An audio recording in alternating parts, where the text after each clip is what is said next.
today's date is April 28th, 2018, the day after the premiere of Avengers Infinity War. The culmination of 10 years of Marvel Cinematic Universe, plus the original Hulk movie, but, you know. Kinda. Yeah. Holy shit, it's here!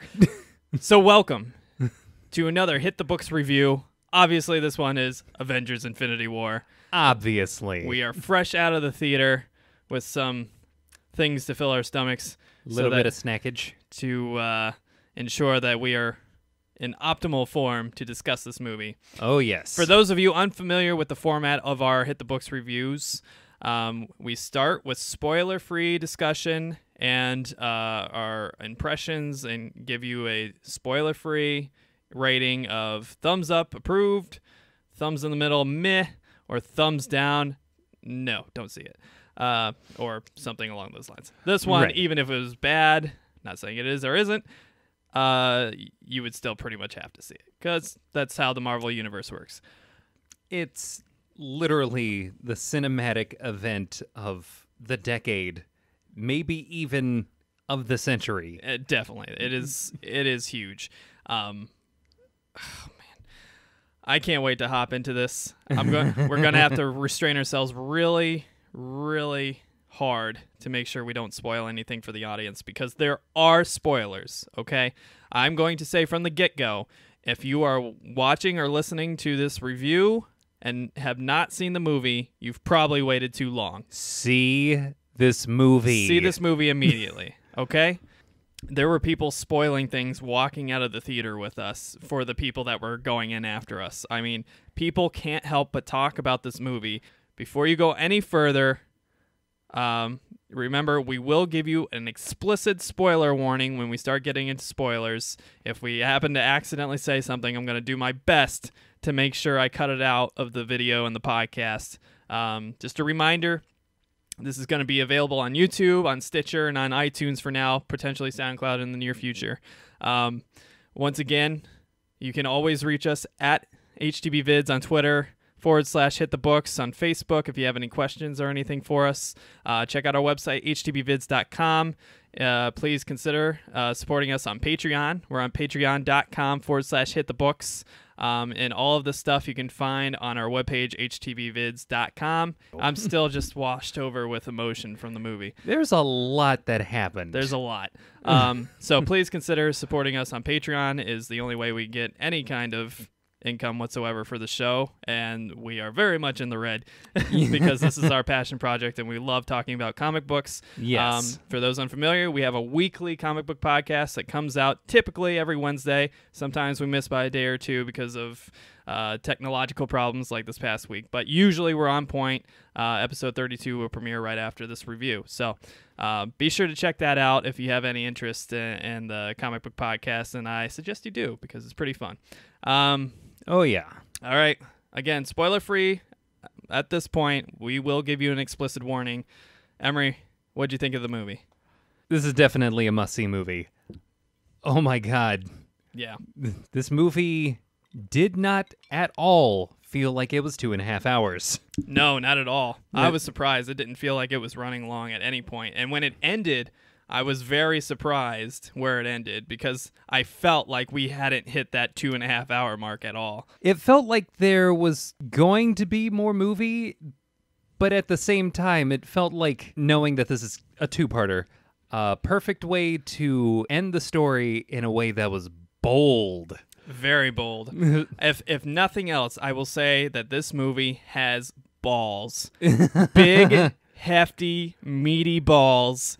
And there are middle fingers thrown to every single type of Marvel fan in that theater, including me, including Emery. There is something that throws a middle finger in your face, both literally and figuratively, in this movie. Spoilers. And not in a bad way.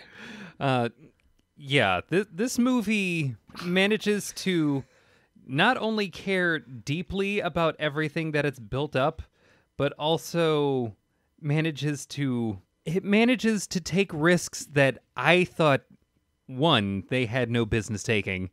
Two, didn't think that they had balls big enough to take. No. And three, took risks in exactly the way that I think this movie needed to. Yeah.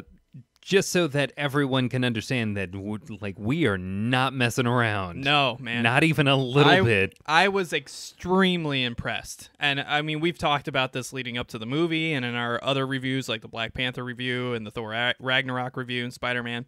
Like, I was getting a little fatigued. Yeah. And quite honestly, I didn't have high expectations for this movie because I feel like it's just hit or miss with the more recent Marvel movies for me. Yeah. I guess across the board, it's probably the same based on our basically MCU and review segment of the podcast last week where we talked about all the movies leading up to this. It's a really long, meaty podcast, so please check it out. We worked really hard on it. I edited that clip down to 2 hours and 50 minutes, and it was originally over 4.5 hours of us talking about all the Marvel movies up to that point, and it took me about 16 hours worth of editing and plus rendering and everything else. So please check out episode 31 if you would feel so generous and want to have a quick review. Well, I shouldn't say quick, about a 2-hour review of all the movies up to this point, so you're up to date and ready to go. Yeah, a 2-hour movie, not a 2-hour movie, a 2-hour review of 17 movies, which are at least each of them 2 hours. Yeah. So please check that out. I would be extremely grateful, and it would make me feel a lot better about spending that much time on it. But it both fulfilled my expectations and exceeded them in ways that I did not expect them to have the balls and the intestinal fortitude to do. I mean, they not only do they throw the middle fingers in your face, they literally troll the audience with the way that they do things and certain things that they do. I mean, there is so much that I dug about this movie. Now, that's not to say that this movie is flawless. Not at all. As you would expect from any movie that has this many characters and this much, canon to put together and piece together. There are other movies in the Marvel Universe that we thought were going to matter greatly to this movie, but I don't think in the end, I think the movie basically said, nah, you don't have to worry about that. We're going to do things our way, and it in a better way, I think. I think it serves the movie well. But like I said, the movie's not perfect. There's a few kind of logical leaps, choices that they make that you could say, well, why didn't they just do this obvious solution that would solve everything right there? There's a handful of that going on. But again, big goofy superhero movie, but in this case, just so great and epic and wonderful. It does have kind of the Disney winking at itself, jokes with the audience type thing, where sometimes there's just maybe a tad too much forced humor. But I think unlike movies like Thor Ragnarok and Guardians of the Galaxy Volume 2, I think this movie succeeds in getting the audience to laugh instead of laughing at itself, which I think those movies did, and this movie did not. It definitely approached humor in the right way, I think. As opposed to Guardians of the Galaxy Volume 2, where I laughed a lot, but I think for all of the wrong reasons. Also, I kind of did the same thing with Thor Ragnarok. I laughed a lot. Both of us did. But all for the wrong reasons. This movie was not like that. No, this was genuinely funny. I do think that there was... Again, this will be in the spoiler section. I won't spoil anything for you here. But there are specific parts of the movie where I feel like the jokes were a little too close to the moments that had weight. There's just a handful of scenes where I think it just would have hit the audience, including me, just a tiny bit harder if we weren't laughing, literally, less than a minute ago. And I'll get into that in the spoiler section. But overall, the movie is still great. It's still wonderful. I might venture to say it's my second favorite after SpiderMan now. Wow. Yeah, I again, we got to talk it through. We got to process it. I got to see it again because I'm going to take my girlfriend to see it. So I'm going to have a second viewing with more context and everything. And there was a handful of times where I couldn't hear the lines because, again, the jokes were actually funny and got the audience laughing. Yeah. And so we couldn't hear the lines that were being said. I felt like we needed the subtitles just in case. Yeah. I'm definitely going to see it again. And because this movie is so expensive, I'm probably going to do that during the day. Matinee prices. Yeah. So obviously I've thrown my rating out there. Thumbs way up. Way out of my expectation. I thought it was wonderful. I love how the characters interacted. I liked how my favorite characters in particular got a time to shine. Yeah. Being Iron Man, Spider-Man, Doctor Strange, and Thor in this universe. And they all get their time to really shine, and I think it's great. And that's not to say the other characters don't. They certainly do. Yeah. I was just very, very impressed. Again, no spoilers or anything, but I think everybody played their roles pretty well. I think there's one exception for me, and I think it's not really his fault. There's a hint for you. But I think overall the movie pulled it off really well. I think the CG that was in it was as good as you could expect from something this big and this large, and with a character who is almost entirely CG, you know, Right. And several characters who are entirely CG, I should say. Another hint.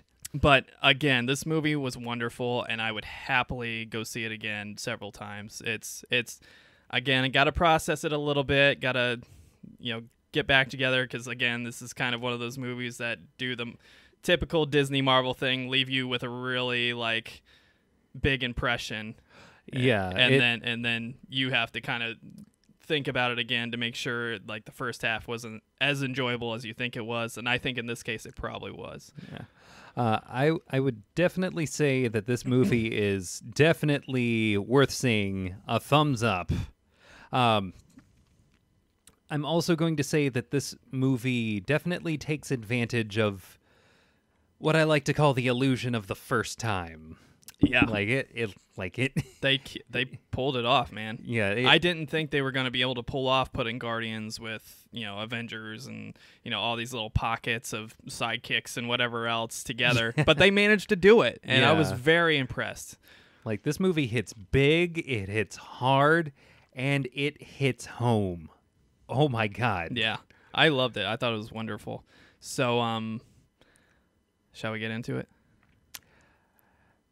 I think we shall. Okay. Well, there you have it, folks. That's our spoiler-free impression. Again, do not stick around anymore if you have not seen this movie yet. We have given you our spoiler-free review. We are now getting into spoilers. I will put it on the screen on the video. I am saying it here now. Spoilers, spoilers, spoilers. Do not continue. I beg you, for your own sake and for your family's sake and for everybody's sake, do not watch this video further unless you have seen the movie. Please, after you've seen the movie, come back and join us. Let us know what you think. Let us know if you agree or disagree. There are some stuff that I have to gripe about. There is some stuff that I want to talk about and praise and whatever else. So please come back to us. Let us know what you think. Give us some other points of view. That's my favorite part of the show. Is when people actually interact with us and give me their points of view, because often they point out things that I didn't expect or didn't think about, and that makes me appreciate things more, or in some cases less. The audience reactions alone are enough to warrant seeing this movie in the theater. Yeah. Please do not deny yourself this great pleasure, because once it's gone, it's probably gone, and you're going to be regulated to sitting at home with distractions of your phone and your family members running around and your neighbors banging on the door or whatever. Missing out on the full experience that was intended for this movie. Absolutely. This is a once-in-a-lifetime experience that is paying off 10 years of cumulative work from the Marvel Cinematic Universe. Please see this movie now. This is literally unprecedented. All right, that's it. Spoilers, spoilers, spoilers. We gave you a chance. Yep. Thank you for sticking with us if you're still here, but goddamn, please don't ruin this movie for yourself. Yeah. And do come back afterwards. Yes. So, welcome to the spoiler section right. for Avengers Infinity War. As typical for all my viewings and reviews. I have made a huge thing of notes, hoping that we don't forget anything. Of which there was much. There is a lot. All right, so let's just go over the basic plot real quick. This movie has the... I don't want to say problem, because it wasn't a problem in this particular movie, but it has the symptoms of Thor Ragnarok and Guardians of the Galaxy that we didn't like in those movies. Right. Where it is the teams splitting up and going on their own little side quests, most of which that don't matter. Star Wars Last Jedi, another one. Right, yeah, got it. It also did that. Tangents. Yeah, newer Disney story. formula where we're adding like an hour to the film with people doing things that don't actually matter away from the main cast. When you do it wrong, it feels like padding. Last Jedi, I'm looking at you.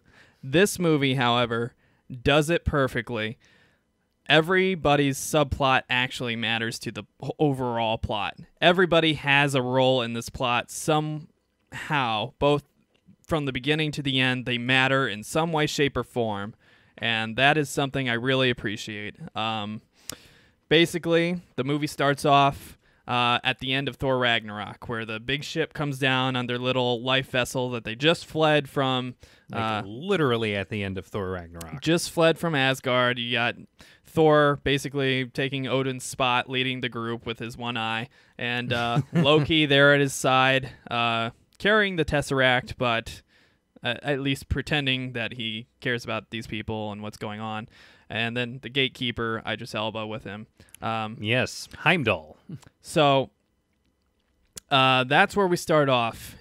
We don't see what happened, but you basically get the idea that Thanos and his minions and his whatever army he's got on the ship just wrecked these life vessels, both with barrages from their ships and on board, where you see basically every Asgardian being just murdered viciously, one by one on the ground after being disabled or whatever else. And Thor has conveniently and unfortunately, I think, forgotten his Raiden powers from Thor Ragnarok, which were apparently all internal and didn't need the hammer whatsoever. But in this movie, he needs a hammer because he completely forgets that he's basically Raiden while Thanos is kicking his ass. Yeah, I feel like that could have been one of the things that could have ended this movie very early, especially based on how fucking powerful Thor is by the end of the movie. Well, I have actually one alternative way of looking at that as to why they didn't include that. I think like one of the things that could have come off as maybe even more disrespectful towards Thor Ragnarok, which is ironic considering what Thor Ragnarok is. Mm-hmm.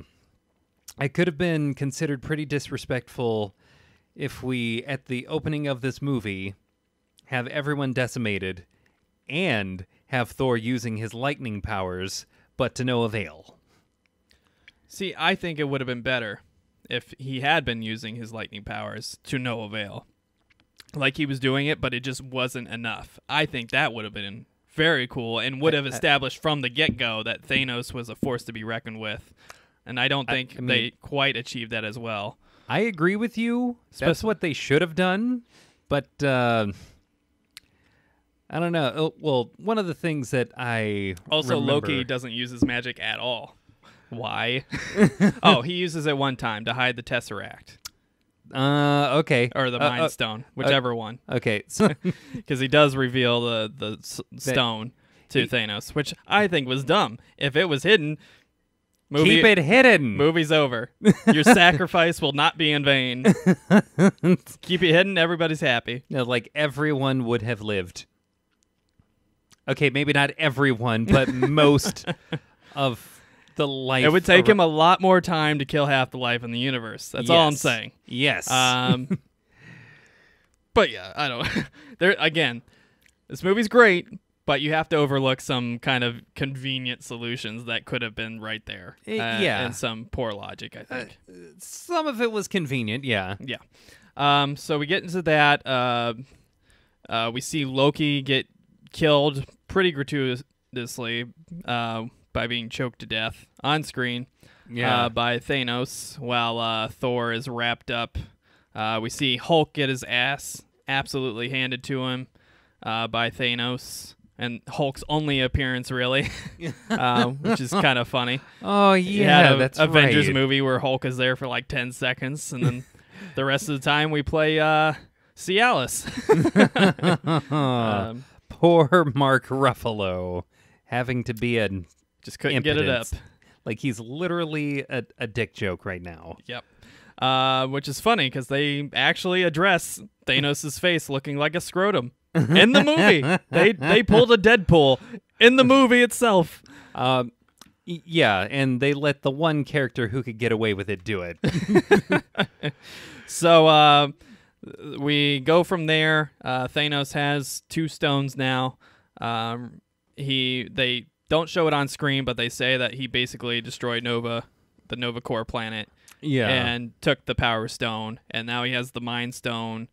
The Nova Core died off screen. So he has the Power Stone and the Tesseract after the beginning of the movie. Right. Gets the Tesseract from Loki, who reveals it in an attempt to kill him. Comes very close to killing him, but is stopped by the Space Wizard, right? Right. Space Wizard saves Thanos from a gruesome death at the hands of Loki.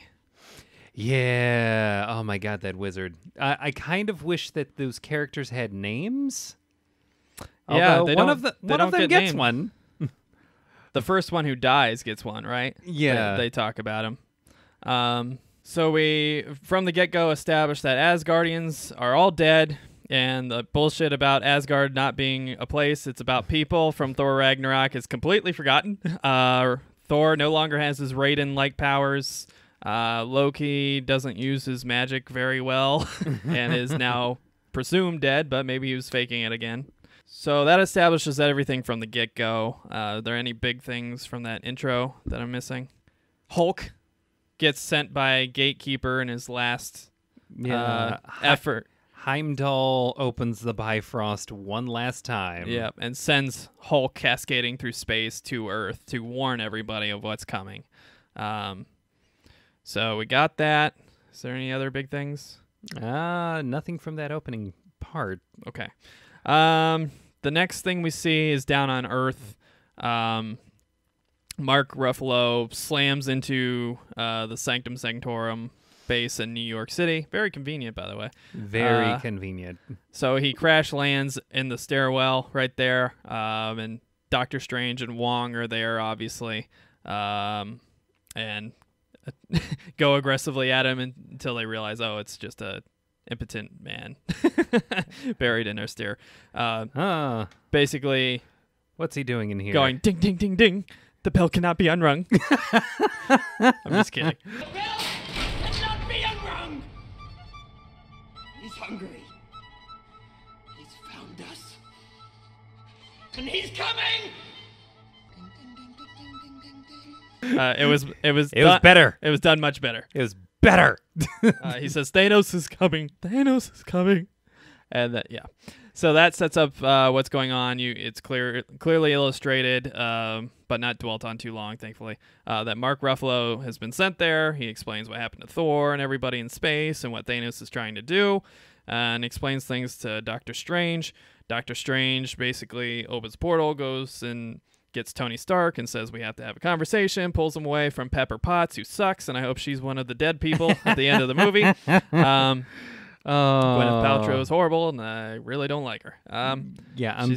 She's a bad human being in real life. A terrible human being. I'm pretty sure out there. They're keeping her alive, but I hope not. That's they paid her too much money to come back already. Well, we'll find out. We need an excuse to make Robert Downey Jr. cry. So after some dick conversation cascading back and forth between Doctor Strange and Tony Stark, who are probably the top tier dicks in this whole universe. Double douche. They have a kind of master of linguistic wits competition going on there. That is when the first assault on Earth happens, where we get the big space donut ship, which is a very inconvenient design, by the way. the donut ship comes down with the space wizard and the big, Mauler minion of Thanos. Yeah. And again, even though it's obvious as CG and I can tell and it brings me out just a little tiny bit like all CG does, I think it was done very well, especially for the minions in particular. I think the minions were the most convincing of the CG and not Thanos himself, but I thought they looked all right. They kind of looked like the Hunter and the Arbiter from Halo. That's what I was kind of getting. They drive a giant space Halo, so they did kind of have that vibe. Also, one of those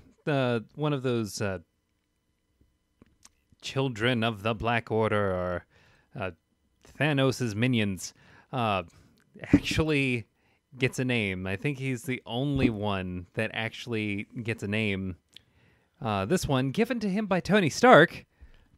Squidward. Yes, the space wizard is called Squidward. Yeah, he's fun. Which makes me think either Tony Stark, Robert Downey Jr., saw the concept art ahead of time and knew what he was going to look like in the CG, or they wrote it into the script. I don't know which one is more brilliant. The world may never know. So basically, if you're not informed, you should be, because Doctor Strange is a great movie and you should go see it now to get ready for this movie. Yes. And again, if you haven't seen this movie yet, what are you doing? If you yeah. haven't seen Doctor Strange before seeing this movie, what are you doing? Yeah. We know that Doctor Strange has the Eye of Agamotto, which is the Time Stone. And Tony Stark has made it very clear that, all right, we know what he wants, we know what he needs. My priority is to make sure that your Time Stone doesn't get into his hands, so I'm going to fight him or whatever. And he keeps trying to dismiss Doctor Strange, but Doctor Strange is stubborn and keeps trying to fight them anyway, and almost gets himself captured a few times. SpiderMan shows up to help everybody after seeing what was happening on the bus. Tony, again, trying to be the protective Uncle Ben type, keeps trying to send him away, but he keeps going, and he accepts his help eventually, but it's not necessarily wanted. And Mark Ruffalo is useless as he continues to be impotent, and Hulk is actively saying no to him every time he tries to bring him out. Apparently, not only is it not easy being green, but it's not easy getting green either. Yeah. And I have a theory as to why Hulk won't come out for him. I think that getting his ass wrecked by Thanos actually scares Hulk and makes Hulk afraid for the first time in his life. And that's my personal theory. That would be a very powerful way of looking at that entire exchange. Yeah. I think it is Mark Ruffalo's subconscious where it's really hard to get angry at the thing you fear the most, whereas when you're just in sheer terror. And I think that's what Hulk experienced for the first time, something that he couldn't even contend with. Right. And I think that's why he wouldn't come out the whole movie. Yeah, prior to the exchange between him and Thanos out in space, Hulk has handily beaten the shit out of anything that has come his way. Mm-hmm.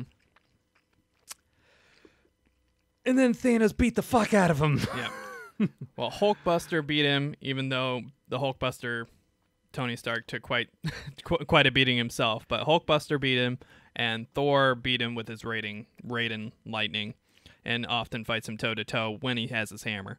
But no one has just outright kicked his ass with him barely doing anything. Right. He gets one lucky hit, really, and that's just because Loki tricked him. Yeah. And had Hulk cascading at him when he was showing him the stone or whatever. Yeah, Thanos, unlike all of those other losses, if you will, the difference between them and Thanos is, at least there was a challenge where, he looked like he could take them and then kind of did for a little bit, but then they got the upper hand.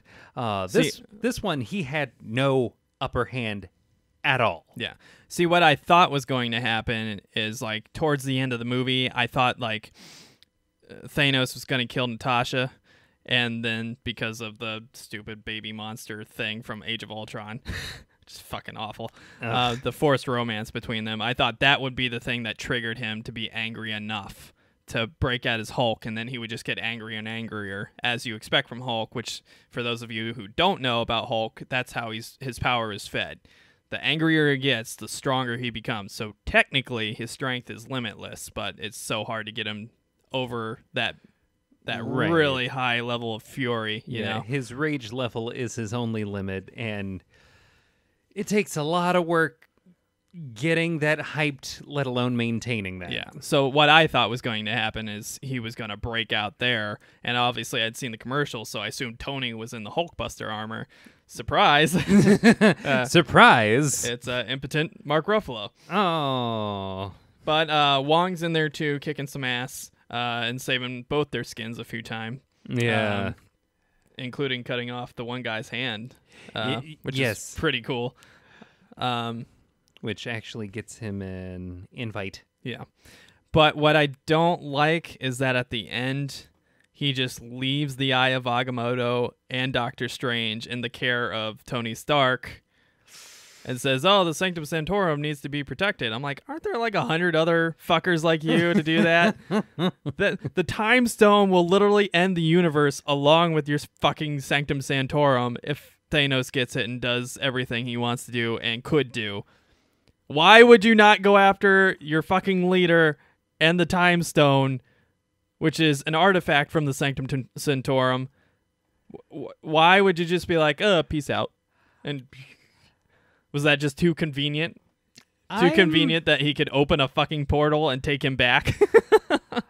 One thing to remember with this is that this is a 2-part movie.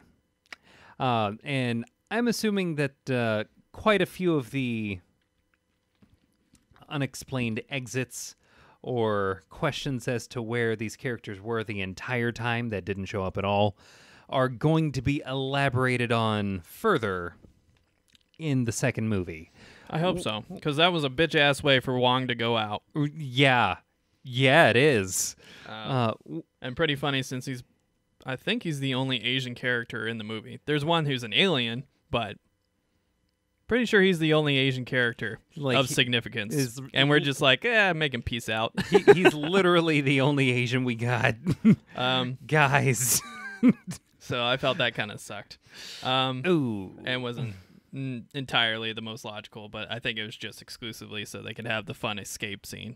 Yeah. So basically what happens is the minions more or less win. They... Doctor Strange has put a spell over the Eye of Agamotto, so only he can touch it or release the stone that's contained within. And the wizard guy says, basically, I'll just torture you until you open it for me or whatever, and takes him up unconscious. The cape has a lot of roles in this. The cape is basically the carpet from Aladdin. Yes. In this movie. And it's pretty fun. I really enjoy how it was handled because it actually gets a lot of feature time. Probably more than Wong. The cape actually is featured more than Wong in this movie. Or Holy Hawkeye shit. or Ant-Man, but I'll get to that in a second. Yes. More on that later. But yeah, basically Doctor Strange is taken away by the space wizard guy, and the Mauler is sent to somewhere in some wintry mountainous area by Wong, and loses his arm there. And the spaceship flies away with Tony Stark chasing after it, and SpiderMan trying to hang on for dear life. Tony Stark saves him from suffocating to death by sending the Iron Spider suit. Yeah, the Iron Spider. Oh, yeah. Gets attached to him right there, which is pretty awesome. It's pretty cool to see the Iron Spider suit, but I'm like, why didn't you do that earlier? That would have been very helpful, probably. But he sends the Iron Spider suit up there to protect him, and then activates the parachute to make him leave the ship because he doesn't want him going off into fucking space, knowing that it's probably a one-way trip. Yeah. And Spider-Man says, fuck that, I'm coming with Dad. I want to be a big boy. And he hides in a compartment while Tony goes into the interior of the ship and tries to track down Doctor Strange and come up with a plan to save him. Is that pretty much everything from that point of the movie? Yeah. That I think that closes out that segment. And he says bye to Pepper Potts, and I'm like, good riddance. You're like good riddance. The next scene we see, I believe, is... Oh, well, let me make sure. I think we go back to Thor, right? In space. And this is when the Guardians of the Galaxy show up. I might have these orders just a little bit out of whack, but I'm pretty sure it's the gist of where it happens. But the Guardians of the Galaxy are floating around in space. Groot is the shitty teenager stage of his growth cycle, playing some arcade games. They're listening to some tunes, which... Still, that one tune was better than everything in Guardians of the Galaxy Volume 2. So even though it wasn't, Ooh, sick burn. Even though it wasn't a top tier song to put in there, it was much better than Volume 2. They listen to some tunes, typical Guardians fashion, and they are responding to a distress signal with the hopes that whoever they help will be very happy and generous and thankful and give them plenty of money, and if they don't, maybe we'll steal their ship. Which is all fun and good and what the Guardians should be. And they arrive and they see just the ship blown up to pieces and all the bodies of the Asgardians floating in space and slamming up against things. And then who slams into their windshield? None other than Thor himself. And it's shown that he's basically conscious. He opens his eyes and kind of drifts back again. And they're like, oh, shit, he's alive. And they bring him on board. And they have some nice scenes that are real funny with the kind of jealousy of... Yeah. Peter Quill is jealous of Thor. Like, oh, my God, Thor showed up. Wait, why do all of these people like him better than me? Yeah. No. While Gamora is kind of gushing over him and rubbing his muscles and talking about how fit he looks. It's like, stop. They rag on him for being fat and give him a hard time. It's pretty funny, and it is what Guardians 1 to a T for me. And I was like, yes. Oh, yeah. This is what I want. It's not like too aggressive, but it's just right. Oh, yeah. That was perfect Guardians. But yeah, they have some funny Drax scenes and some Mantis stuff, and just a really cool dynamic with Rocket Raccoon. And they using Mantis, they bring Thor back to consciousness. He wakes up. He more or less gives him the gist of what's happening. He has this weird, awkward moment with Gamora where he's like, I, too, have a dad who was an asshole sometimes, and blah, blah, blah, blah, blah. And it was Peter Quill's in the background getting all pissed off. I had an asshole dad, too. Yeah. There's a lot of fun humor that happens and a lot of cool dynamics that are created because of that scene.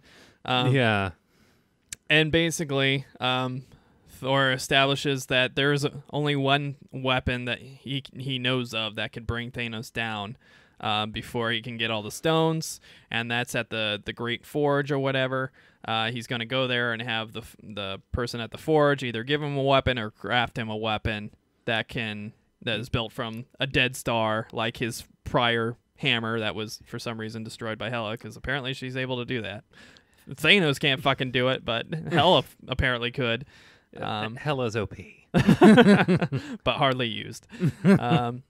So Thor establishes that he wants to do this because Rocket Raccoon loves things that go boom and great powerful weapons. He wants to go with him. Yes. And Groot obviously hangs out with Rocket Raccoon, so he says, I'm going to.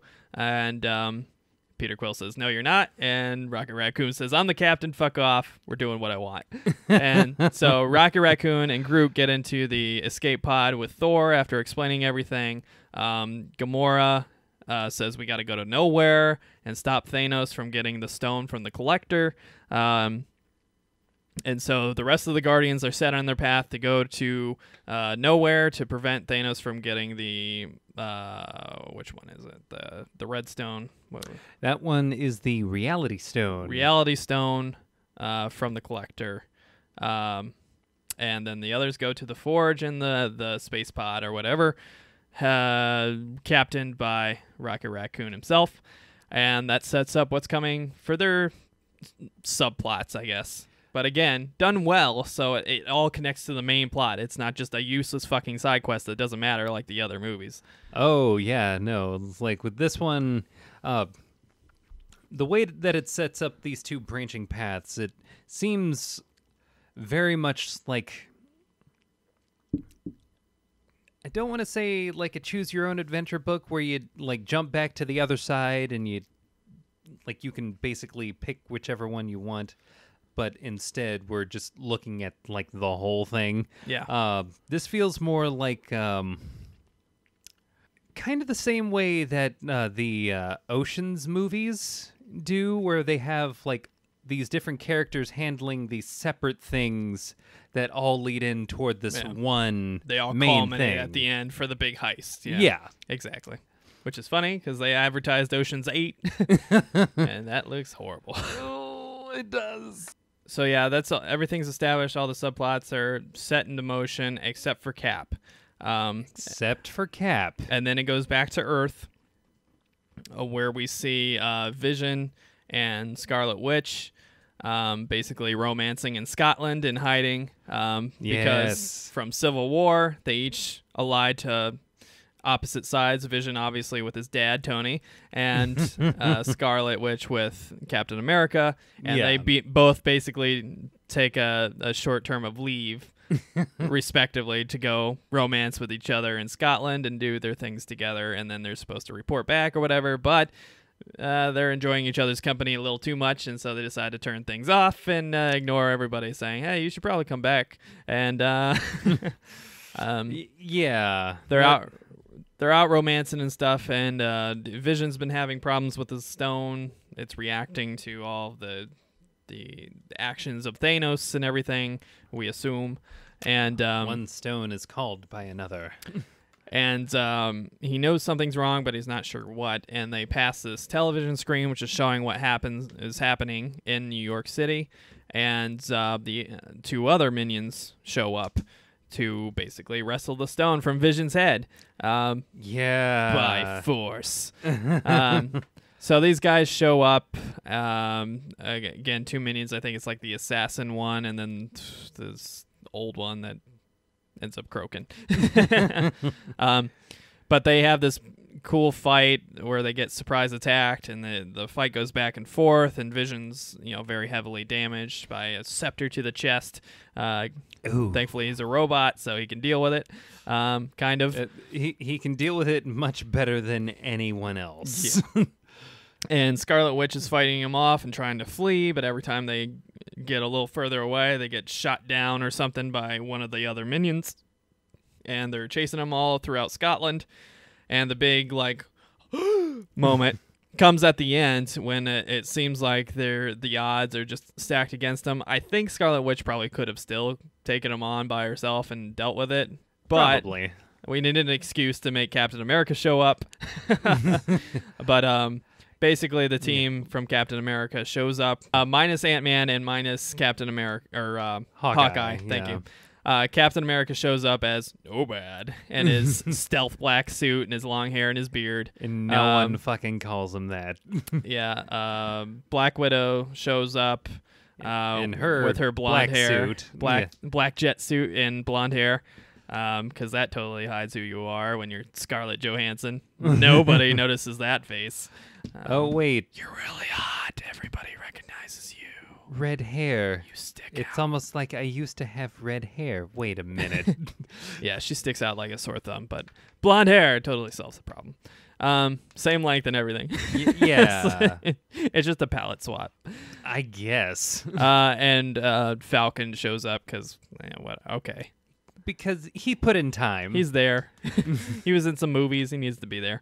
If Wong's going to be there, we got to have Falcon. So they show up and start kicking their ass. And Black Widow gets the first kill for the Avengers team of the movie and stabs the dude through the chest. He doesn't die on screen, but we are told later that he passed from his injuries when Natasha notices that he's not there at the final battle. Or towards the end, right? I think so, yeah. So, first kill for the Avengers, point one. even though Thanos is getting everything he wants up to this point. Yeah, and there's literally like nothing stopping him. Yep, and the big bruiser flees with them. So they're all gone. Vision is safe in the hands of the Captain America team right now. They go and talk to Rhodey, War Machine, who is still on his kind of robot simulated legs because he can't walk properly because of what happened in Civil War. He shows up at the Avengers headquarters where Rhodey's manning things since Tony's gone. And, you know, warm feelings ensue. Of course. Mark Ruffalo says, hi. Have you missed me? And they're like, oh, okay. Oh, we thought you were just hiding or something. You're back. Nice to see you, I guess. Yeah. They have the feigned, my womb makes me a monster thing. Oh, God. Briefly with Black Widow, but they kept it at a minimum. So I was like, okay, I can deal with this. So they all have the little heartwarming moment. Rhodey hugs everybody. The general's there as a hologram, and he's like, oh, you're a criminal, and blah, blah, blah, blah, blah. And Captain America's like, fuck you, I don't need permission. Everybody's about to die, you fuck. And yeah. Rhodey says, yeah, I'll try him right now, and then tosses him away. And they hug and have their bromance thing go on. And this is when Captain America says, all right, I think I know a guy. And they go off to Wakanda. And I think that's the next scene immediately, right? They show up in Wakanda. You see Bucky, who's been living there, which is really weird since he murdered his dad. And they're less like, oh, come live with us and be happy and blah, blah, blah. Oh, yeah. The secret to Black Panther is that he's just the best. So benevolent. He's so benevolent. He's literally the most understanding human you've ever encountered. And not only is he there living in peace and happily hiding in Wakanda, but they give him another arm. Yes. Because at the end of the day, they know what he's good at, no matter what it costs them. But they still make him fight with a gun with bullets. Yes. And limited ammo when they have these fucking sonic laser things over here. They're like, no, you fight with the limited ammo. Oh, and you can only use magazines, not a drum, because fuck you. You killed my dad. I hope you die in this conflict. Even though I just gave you the fucking magic metal arm, which does nothing, by the way. It serves no purpose in this movie other than to help him hold stuff. I mean, isn't that what you do with an arm? Not a magic metal arm. It's not magic, it's vibranium. There's totally scientific properties to it. And metal is scientific too. Yeah, I bet it is. Dark Knight's metal. How about 10th metal? Fucking stupid. So it's so metal. We go to Wakanda. We see that everything's pretty much where it was left off at the end of Black Panther, which is a good movie. Go see it, and it is relevant to this movie. Yes. We see Bucky get his arm back and is established as part of the fighting force. Captain America and Mark Ruffalo show up. There's some humorous scenes with the interactions. Like one of my favorite in the movie is where Mark Ruffalo is getting off the plane with everybody. Again, new face, never seen this Black Panther guy, has no idea what happened at Wakanda and everything. Right. And that it's part of the world now. And he's confused. He doesn't know what he's supposed to do for the king. And he's like, do I bow or whatever? And Rhodey messing with him was like, yeah. This is the one scene where I'll forgive Marvel for having Don Cheadle over Terrence Howard because it worked for that scene where he tells him to, yeah, bow. And then when they get up there, he says, Your Highness, and bows. And everybody else is just like looking at him like an idiot. And Black Panther's like, T'Challa's like, we do not do that here. And just kind of laughs at him. So that was great. That did have a well-deserved chuckle come out of me. Yeah. They have a nice little scene where the sister kind of mocks Mark Ruffalo for not thinking of how to design the synapses in Vision's head. Talking fake pseudoscience nonsense, Star Trek science, basically. Because everything's better in Wakanda. Yeah. I thought that was kind of cute. We see the return of the king's protector. I don't remember her name at all. I do. Do you really? Yes. What is it? It's Okoye. Okoye. Okay. We see the return of the mountain hillbillies of Wakanda, which are my favorite. Whoa. Hillbillies. They're hillbillies. They live up in the fucking mountains. Oh, my God. We've already had this discussion. How is that not West Virginia? They're all completely backwards against the outlook of the modern, peaceful Wakandans down below. They all live like animals. They all have fucking big furs and bullshit and want to fight everybody. They stand on ceremony. I will give you that. They're the West Virginians of fucking Wakanda. They honor the old ways. They are the hillbillies of Wakanda. Okay, technically, they wouldn't be hillbillies because they live in mountains. So do real hillbillies. Then why are they called hillbillies? I Those don't aren't know. Hills. Mountain billies doesn't roll off the tongue as well. Oh my God. I don't know. Everything's established in Wakanda. They come up with the idea that in order to save Vision without still managing to destroy the stone using a Scarlet Witch's apparent power, which is able to interact with it, they're going to use the Wakandan technology to break the synaptic connection to Vision, try to save him, and break him away from the stone and destroy it, which is another convenient plot point. And I get it. Captain America is goody two-shoes. Scarlet Witch loves him. They have every incentive to try to save him. But, I mean, we're kind of on a quick timetable here. And if they destroyed the stone right then and there, he wouldn't be able to reverse time, really, unless he knew exactly when it got destroyed and went back. I don't know. But that probably would have solved a lot of problems right there. But that might have broken the movie. They go the honorable route, as you'd expect, and try to save him while everybody else readies their forces. And then, sure enough, one of the ships starts dropping out of the atmosphere and sets the stage for the next layers of the movie to unfold.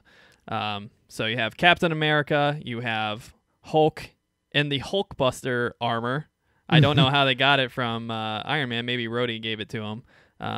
Somehow they got it. But yeah, it's a very weird moment when you realize that because the Hulk can't get it up,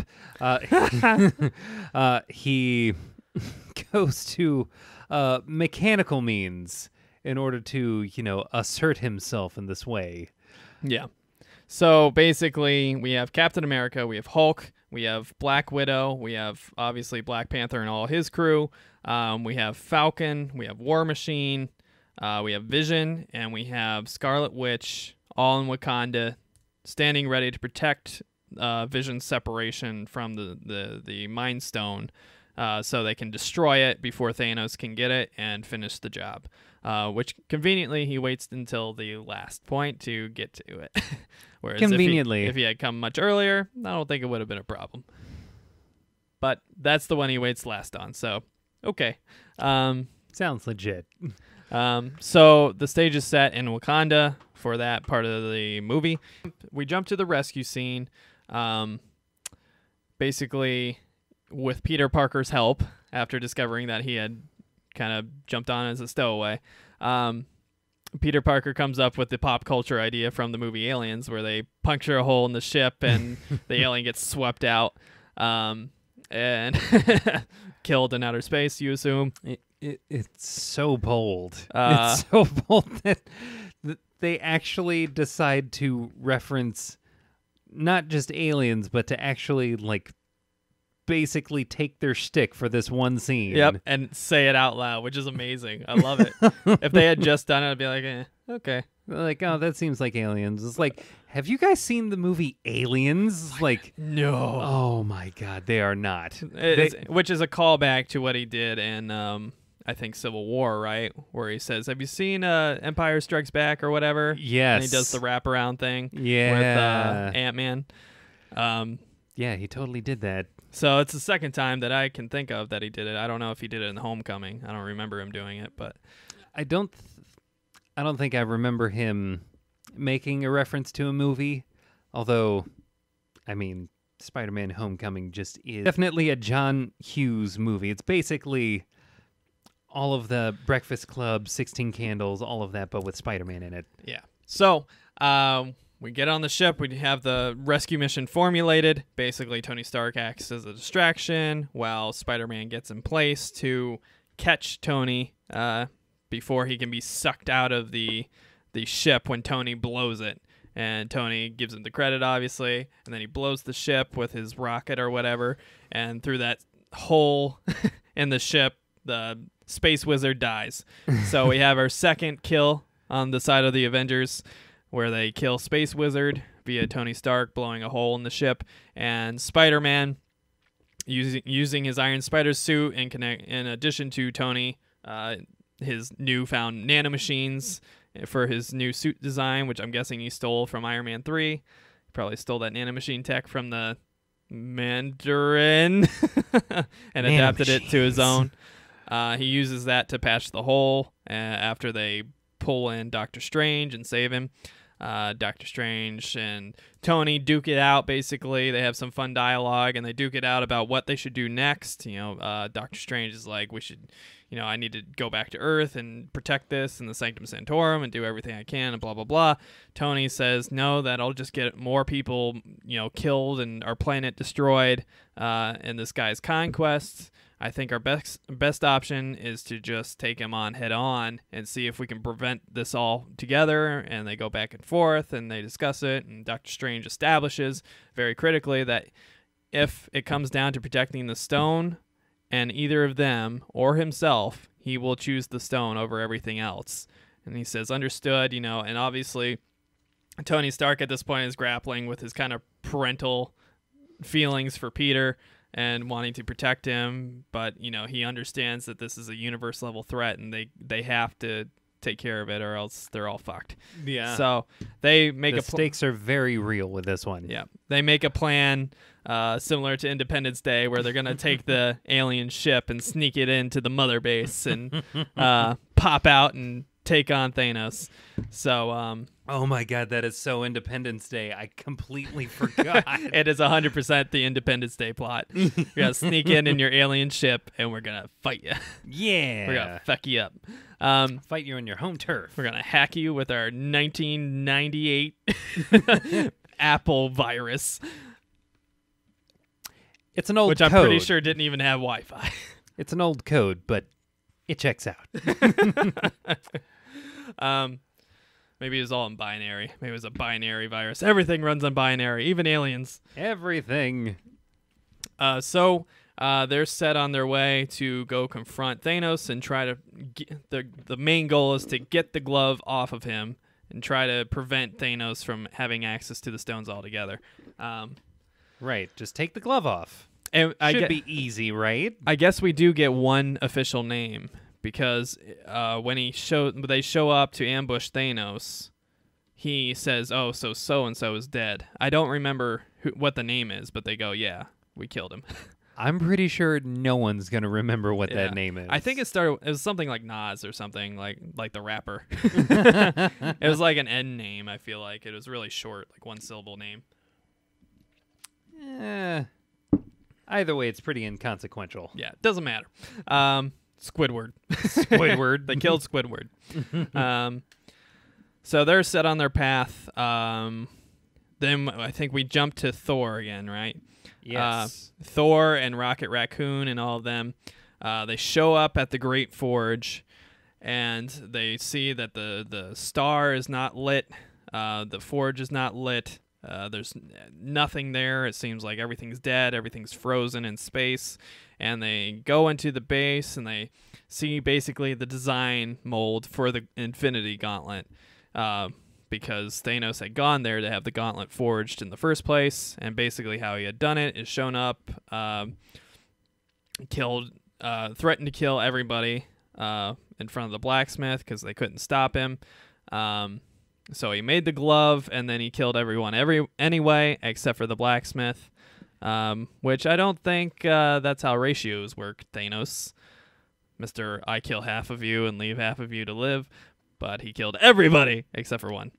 And this is where we get one of the Yeah. most ridiculous fourth wall breaking surprises of the film. Oh my god. We get Peter Dinklage as the dwarf of the Forge, but he's giant. He's a giant, literal dwarf. And I'm not saying that to be insensitive. He is a little person playing a giant dwarf. Can I just point out the fact that I could not stop thinking about a robot chicken skit as a result of this casting. It's like I literally thought of the skit that they made up on that show called The Giant Midget. Nothing is beyond his reach.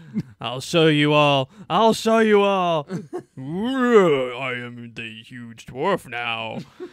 That was amazing.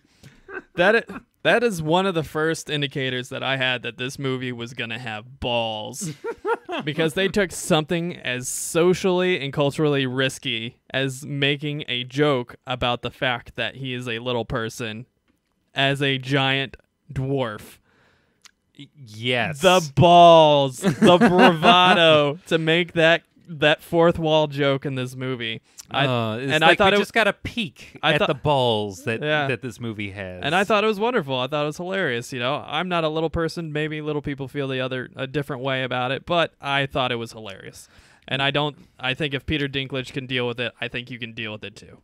Yeah, I think honestly for him to play it straight that entire time, I don't even know how they shot that. Other than for like maybe having Chris Hemsworth like look at a trackball and pretend he's talking to someone. Yeah, probably. That's still insane. That's even a thing that they thought one was going to be okay. Or two, even thinking that this would look right on film. And they went out of their way to, one, make it look as right on film as you could possibly ever. Yeah, it looked real good. And also to establish that we don't give a fuck. Which is why I don't understand why they don't just make Josh Brolin like wear purple prosthetics or whatever they need to, like they did with the guy from X-Men, Apocalypse. Now, Apocalypse, I didn't think like the movie was good by any means, but I thought how Apocalypse himself looked very good. And I think they should have gone that kind of route with Thanos. And if you need him to be really big, just do what they did with Peter Dinklage because it looked good. That's just my opinion, but I think it would have worked a little better. Yeah. Especially for how much the movie is focused on Thanos. Like, they really try to develop Thanos' character in this movie. So I feel like that would have gone a long way, personally. Yeah. I think there probably was a way to more incorporate special effects, or not special effects, practical effects specifically. Yeah. But I think they kind of went the path of least resistance with this one, which I get it. Technically, while it does take a lot of people to render that, it is a little bit easier to handle that than to one continuously like reapply all of this stuff to Josh Brolin's face. Yeah, I understand. It's probably easier for the actor more than anything else. Yeah. But it's still kind of a bummer. Yeah. I think that's probably the reason why we haven't seen Thor's official suit in a long time. Because he literally had to have a water cooling system built into the suit because it would overheat him so quickly. Yeah. So I understand from that perspective, you know, and even Tony's Iron Man suit is almost entirely digital now, whereas it used to be kind of prosthetic anytime that he had scenes where he wasn't in full suit flying around and doing crazy things. Oh, So- yeah. This time around, like It's it was all CG. Yeah, it was almost entirely CG. And But- so was Spider-Man's at this point. Yeah, Spider-Man 2, yeah. Nanomachines. So again, we're at the Forge. Peter Dinklage, he explains everything that happened. The Forge is, the light is out, and I think this is one of my few criticisms of the movie. I think Peter Dinklage's performance was a little too over the top.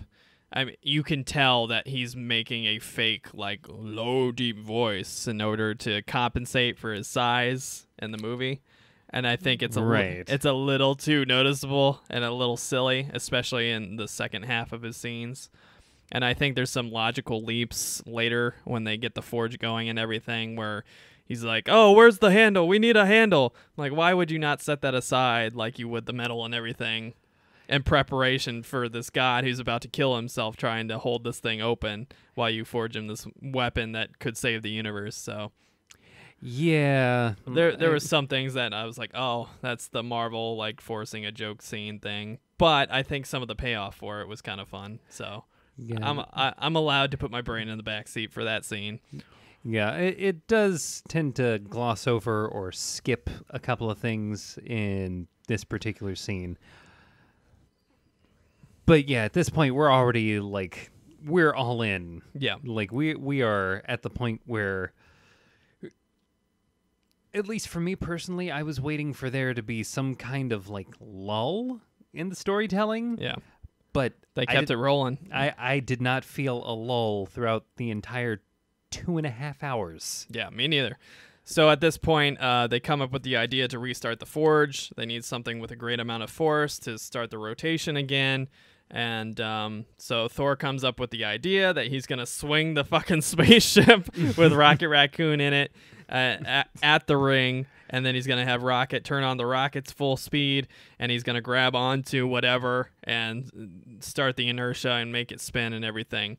Which solidifies to me that Thor is nigh indestructible at this point in the story. Mean, already he's capable of not needing air in space. Which makes it ridiculous to me that he was just like reduced to a little bitch in Ragnarok, where they just controlled him with one little electrical device thing. But but yeah, he's taken a full-on assault from the Hulk twice. He's fought obviously all the villains and everything come out of it, including his brother. I think he got are just his weakness. Weirdly, because he controls fucking lightning. He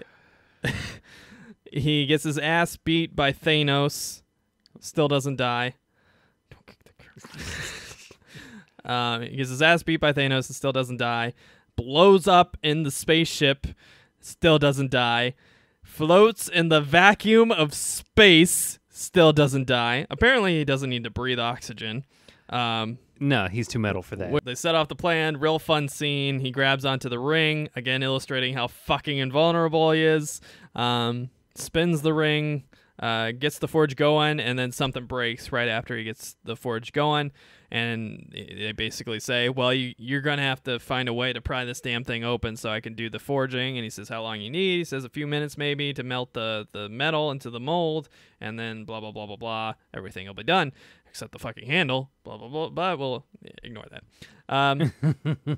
So basically they hatch the plan that he's going to go and hold the Star Forge open, which, again, illustrating how fucking invulnerable this guy is. He takes the full-on force of this thing for several minutes before he gets weakened to the point that he gets blown away into space and Rocket Raccoon goes and tries to catch him, but he just gets blasted into the room because Rocket sucks.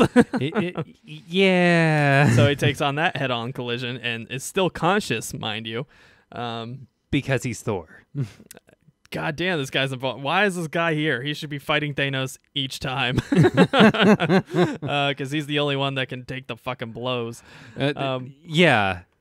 Well, I mean, maybe he was turned there. into bubbles. He was there at the beginning. Yeah, with his fucking Raiden powers that he conveniently forgot about for the first half of the movie. I like to think he just figured out that they didn't work off screen and that we showed up at the end of that altercation. Okay, whatever. Thor takes the brunt of this fucking Star Forge thing that can make a weapon that can kill Thanos. And this is what I think it's called the Stormbringer, right?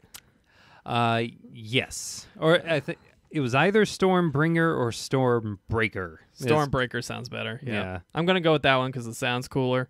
Yeah. So Stormbreaker, which is basically a hammer axe combination. And they search Inspired for... by the Marvel Ultimate Universe. Yeah. They forge it, and they can't find the stupid handle. So Groot drops his Game Boy for a second, realizing the seriousness of the situation, and literally attaches his arm to it and shows that he's worthy by shifting it into the air and breaking off his arm to make a handle. I didn't see any Odin whispers on that thing. That thing is the weight of a neutron star. Groot is not fucking lifting a neutron star without being fucking worthy, okay? Not with that attitude. I'm just saying. Plot hole maybe, but it was a good scene. Yeah, it was very, very thematically like, oh, yeah. So the stage is set. They now have this Stormbreaker weapon. We've established that Thor is fucking nigh invulnerable. Nigh invulnerable. Groot is there. Rocket Raccoon's there, ready to go. The dwarf decides he's going to stay back here in the forge. You guys do your thing. We know that now he has the power of the frost or whatever. The Bifrost. Which is Rainbow Road. Which is what the gatekeeper used to go back and forth and open tunnels through space and time to different places or whatever. So that's set up for Thor to go back to Earth and do his thing and show up later. So that's all of Thor's arc there, complete until the final battle there. Next up, we jump to the Guardians again. They've gone to nowhere, shown up there. They sneak in. Thanos is already there. He creates the appearance that, he hasn't destroyed the place yet, and he's basically interrogating the Collector about the Infinity Stone he has in his possession. And they go in to sneak in, and because Drac is Drac, he doesn't listen to anybody and tries to charge in, makes a bunch of noise, reveals that they're there, obviously, when they're trying to be stealthy and ambush him. It's established that nobody is listening to Star-Lord whatsoever anymore. Like, no one. Which is weird, but I'm like, okay, I'll go with it, I guess. Yeah, I'm pretty sure the last two Guardians movies established that, okay, yeah, at first we weren't listening to him, but in the end we listened to him because he actually has at least some kind of decent plan. Yeah. At least half the time. His ideas generally work out, even Yeah. if they are a little weird in practice. This movie, they've lost all respect for him for some reason, and they just don't listen to a goddamn thing he says. I think of all the characters in this movie, Peter Quill is the most neutered. Yeah, as a character. I think he was kind of shit on in this movie. Mm-hmm. Which is, again, minor gripe, but it was noticeable that just he got nothing. Yeah, it was like that. He does have great moments, but in terms of like character interactions, his was the least. It made him look cool the least. Yeah. Out of every other character. Thor shits on him. His team shits on him. His team ignores his orders. Rocket shits all over him. Doctor Strange and Iron Man shit all over him later. Yeah. Thanos likes him, though. Because he was willing to sacrifice somebody for the better good. Oh. Just like Thanos. Oh. You and I, not so different after all. I like you. But yeah, we definitely had a Thanos comparison there, which is funny because he's the son of a celestial being, just like Thanos. Oh. The Mad Titan is real good at making people angry. I'll cut the eating parts out. So basically, they set on this plan. They're going to ambush him. Gamora takes the head, and she actually succeeds. She stabs him in the stomach, in the chest, and in the neck, right through the head. Thanos slowly drops down, dying, and whatever else. We were joking, all right, roll credits. Yeah. And I thought it was a little weird that he died so quickly and easily. Without having all of the stones, because those are MacGuffins. MacGuffins get to their destination in every story that they're in. Well, the thing for me was, like, even if he was, like, faking it, I'm surprised there wasn't, like, more of, like, some kind of fight scene, because I thought Thanos was supposed to be this big, all-powerful badass, but Gamora's just like, nope, I take you down because I'm fast, I guess. And she tries to use her fact that she's his daughter to her advantage. And it is, I think, one of the good parts of this movie is it's clearly established that Thanos does care about her as a daughter. Yes. And cares about her so much that it's crucial to his achieving the feat of getting all the Infinity Stones.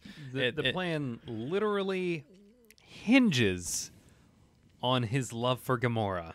Granted, he doesn't know that's going to be a requirement, but she is very conveniently with him later when he gets the Soul Stone. So, right, he even goes out of his way later to mention that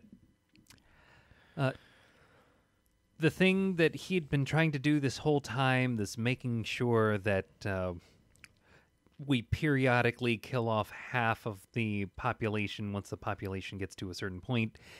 He literally explains to her, after going off on him about, how he took her when she was a child, she's hated him all this time. In the end, like, he thought that if he couldn't achieve this, that one day he would have her do it. Yeah, continue the mission. And her original mission in the first movie was to find a few of the stones. Yeah. And she succeeds in finding the Nova Corps one and finding a map to the other one, the Soul Stone. So Thanos knows this, and it is revealed after his fake death that it's all an illusion.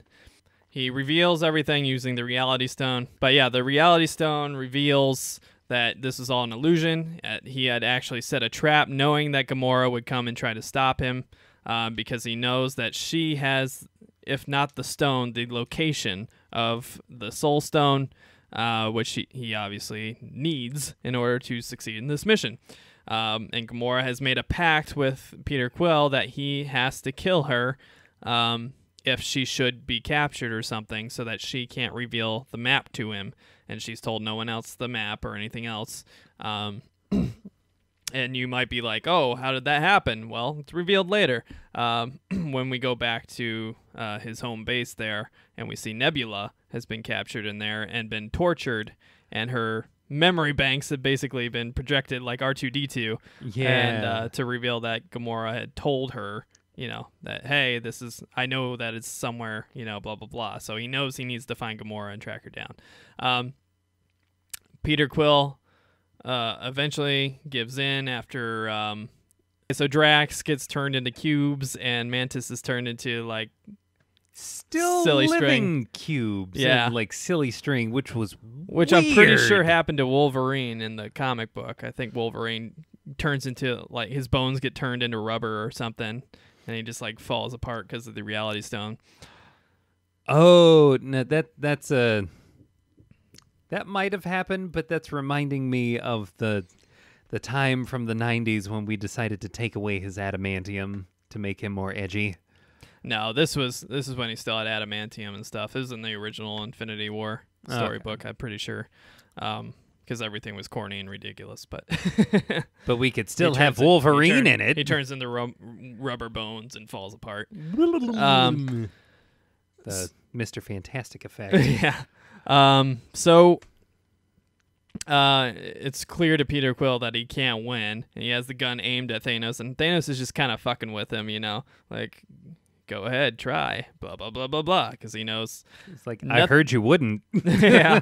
And so he shoves Gamora's face right into Peter Quill's gun and says, go ahead, kill her, challenging him, saying if he would do what he would do, And it's kind of funny because I don't know if you picked up on this, but it was kind of like meet the parents type of moment, where dad is trying to see what this new boyfriend is all about. And if this boyfriend can stone up or shut up, And Peter Quill, to Thanos' pleasure, as an approving father, sees that Peter Quill does it. He pulls the trigger after a lot of heart-wrenching moments and blah, blah, blah.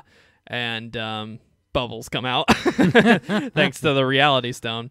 And Thanos makes his comment, I like him, and if you read into that a little bit, like I said, it's like the parent checking out his daughter's boyfriend to see what he's worth, Yeah. Is this the type of guy my daughter should be with?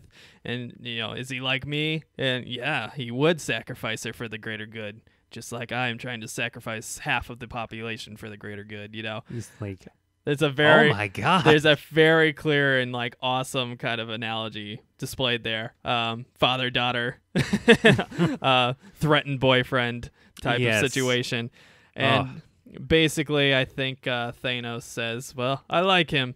Bye, Peter. And just fucking books it out of there with Gamora. And once he leaves, all the reality stuff that happened reverses itself. And you see that nowhere is this big fucking death pit of fire and flame that he's just destroyed and wrecked, and everything's all fucked. The Collector is nowhere to be seen. We presume dead. Although he's like a galactic being or whatever, so he's probably not dead, but I'd assume that we'll see him again in some way, shape, or form. Yeah. And Drax and Mantis and Peter are left there in anguish and and futility, trying to figure out what to do next. And they decide that they're going to go to Titan and fucking take him on and try to save Gamora. And that leads into the whole throne room scene where we see the flashback of Gamora on her home planet, where Thanos kills half the people there, including probably her mother, because she can't find her. We're led to assume that the mother was dead. That's why she couldn't find her. And Thanos basically takes her in and gives her this little speech about balance and gives her this little fucking jeweled balance spike thing. Yeah, it was like a double-sided switchblade. Yeah. So we established that Thanos, this is how he gets the whole, relationship with Gamora, and he likes her because she's fighting with the guards, trying to find her mom and stuff, even though she's a little kid, way out of her element and everything else. Yeah. So it starts to build on that little depth that they wanted to give Gamora there, and Thanos. And it's revealed that, again, Nebula's been captured and trapped because she tried to kill him and, as he said, almost succeeded. So, gotta give your props to Nebula. She almost fucking killed Thanos. Yeah. I would have loved to have seen that. Yeah. Fortunately, like many things, it happened off screen, so we don't know how it happened or how she did it, but that would have been pretty cool to see, maybe at the beginning of the movie or something. But yeah. It's revealed that Nebula's there. She's been tortured, and Thanos and Gamora have their discussions about her upbringing and all this stuff. The typical mom, child parent thing. Oh, you didn't raise me right. Oh, I raised you the way I thought you should be raised. Blah, blah, blah. That sort of dynamic, which is kind of funny. Even though it's very weighty and serious in the moment. And then Thanos, I guess he likes Gamora, but fuck Nebula. He tortures the shit out of her in front of Gamora, trying to get her to reveal the location of the map. And after a certain amount of time and torture, she finally gives up the location. And he goes, okay, show me. And they go off on their subplot to go find the Soul Stone. Right. I'm going to go ahead and go to the Titan scene where Iron Man and everybody shows up. Yeah. So Iron Man, Doctor Strange, and Peter Parker, Spider-Man, all are on their space donut on their Independence Day mission, and they can't control the ship completely going into land because it's an alien fucking ship. They try, but they crash land. They land on the planet. There's nothing there. Nobody's there. Seems like everybody's dead. Obviously, they killed the space wizard, so he's not an issue. And it seems that Thanos is not there, but they assume because it's his home planet and his home base and everything that he'll be back. So they start hatching a plan. Conveniently, this planet has oxygen. Conveniently. Because they take off their helmets so they can speak face-to-face. Nanomachines. Nanomachines every time. They create oxygen. Nanomachines. But they have a conversation where they try to think of some kind of plan, and they have some fun kind of story between them. And they run into the Guardians of the Galaxy, who ambush them, Right. thinking that they're Thanos' subjects, apparently. So the Guardians go in, and we have a kind of cool scene that I really enjoyed where Peter Quill and Iron Man are fighting it out. I thought that was pretty cool. Yeah. Basically, you get to a Mexican standoff where everybody has a hostage and they're all threatening each other until, obviously, the intelligent people in the room, Tony Stark and Doctor Strange, establish that, hey, we're fighting the same people. We're from fucking Earth, you moron. Do we look like people that would be subjects to fucking Thanos? And Yeah. they realize they're on the same team and decide to team up, and we get some really fun banter where the Doctor Strange and Iron Man are just like, you guys are a bunch of fucking idiots, which is pretty fun. They go through that, and they start hatching their plan together again. Star-Lord getting shit on by everybody. Says he's got happening. Makes a joke that he has a better plan and blah, blah, blah, and then Tony's like, fuck off. So they start hatching their plan, planning how they're going to take care of Thanos when he arrives. And Doctor Strange takes the opportunity to experiment with the Time Stone. And he uses the Time Stone to kind of fast forward into the future and try literally over 1 million scenarios to achieve a final victory, lasting victory of some sort. And he says, he comes back, and Tony asks him, what were you doing? He explains it, and he goes, well, how many did we win?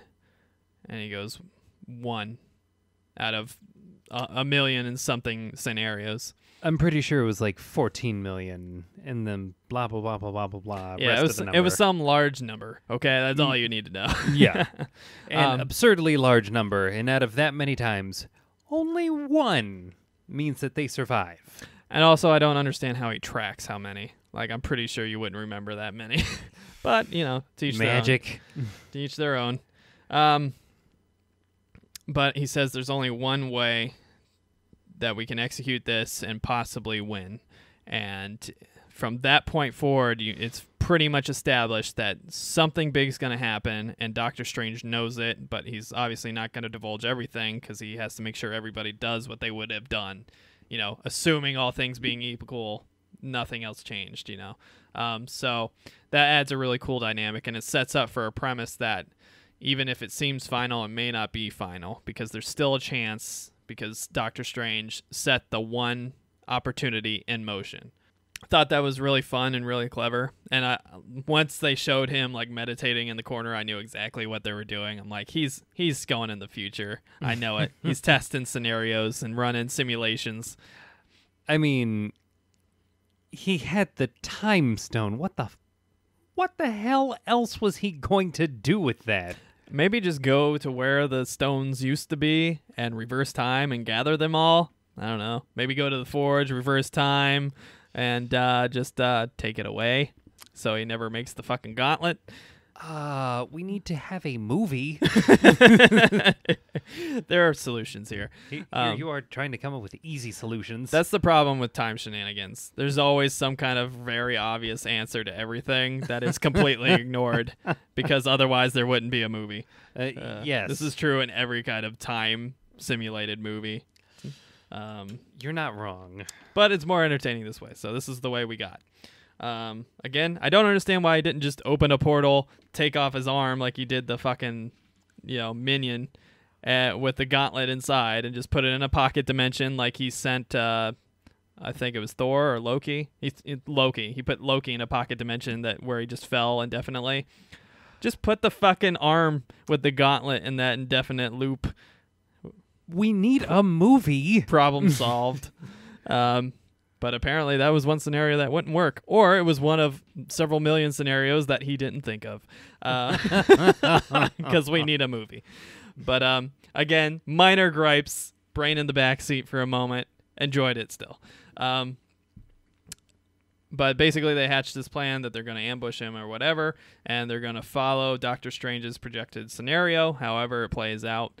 And hopefully it works out like Doctor Strange predicts, and that sets the stage for the Thanos showdown on Fingers Titan. crossed. On Titan, which is pretty cool. I really like that dynamic. Yeah, the Titan fight. I was glad that when they did that. I thought it was really cool. So then we jump back to Wakanda, where we see the assault starting to take place. We see that Wakanda has the big barrier in place, and it's preventing all the hordes of, disposable digital minions, the cannon fodder. A lot of them are dying, trying to press themselves through the shield, and some of them are breaking through, and they start shooting them from behind their little African shawl shields. Which is funny because at the beginning I was like, are they really just going to fight these fucking things with spears? Know how convenient a fucking gun would be right now that they're in the fatal funnel coming through this shield.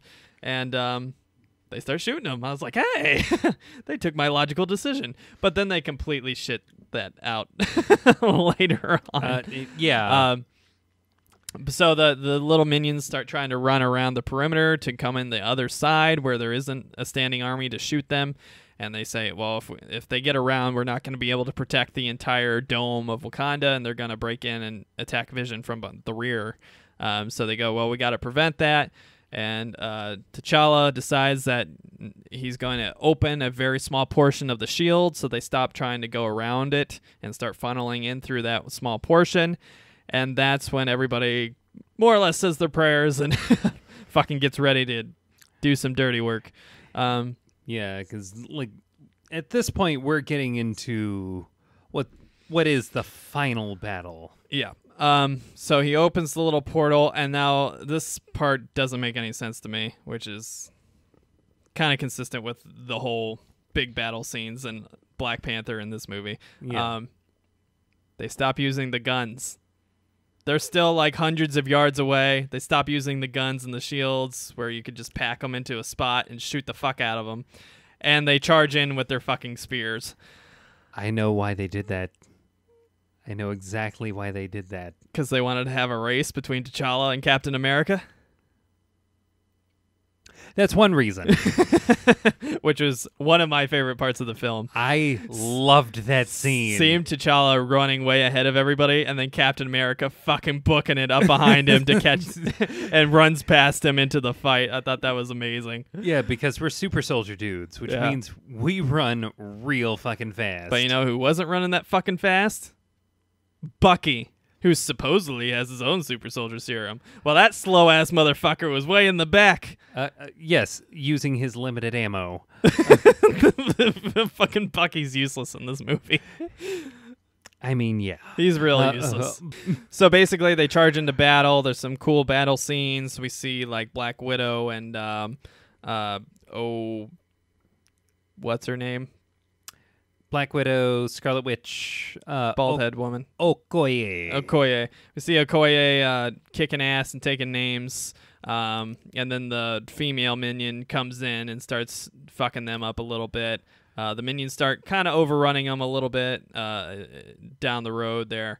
Hulkbuster doing his thing. War Machine fucking laying waste, man. Oh, the fucking carpet bombing. Yeah, he was fucking making it Vietnam out there. Fucking half expecting Fortunate Son to start playing. Dumping Agent Orange on all the fucking minions. Like, god damn, man. What's in that suit? Yeah, someone's a little bitter. Oh my god. Falcon flying in with his fucking wings and also having limited ammo. Going, War Machine is a fucking like monstrous war tank. Falcon has some machine guns. Falcon's a bird. He's a belt-fed machine gun. And Bucky has a magazine-fed saw. It takes drums. It takes belts. If you're going to give him a stupid weapon in this futuristic society and a fucking useless arm, you couldn't even give him a drum. That's just military gripes. Senseless stuff. I mean, I'm sure they could have given him one of those sonic cannon spear things that they have. Yeah. But... That would be cultural appropriation. Oh, God. And we're not about that. No! That would have been the ballsiest move of them all. Ooh. Made fun of little people, but yeah, whatever. Like, yeah, can I have one of those? No.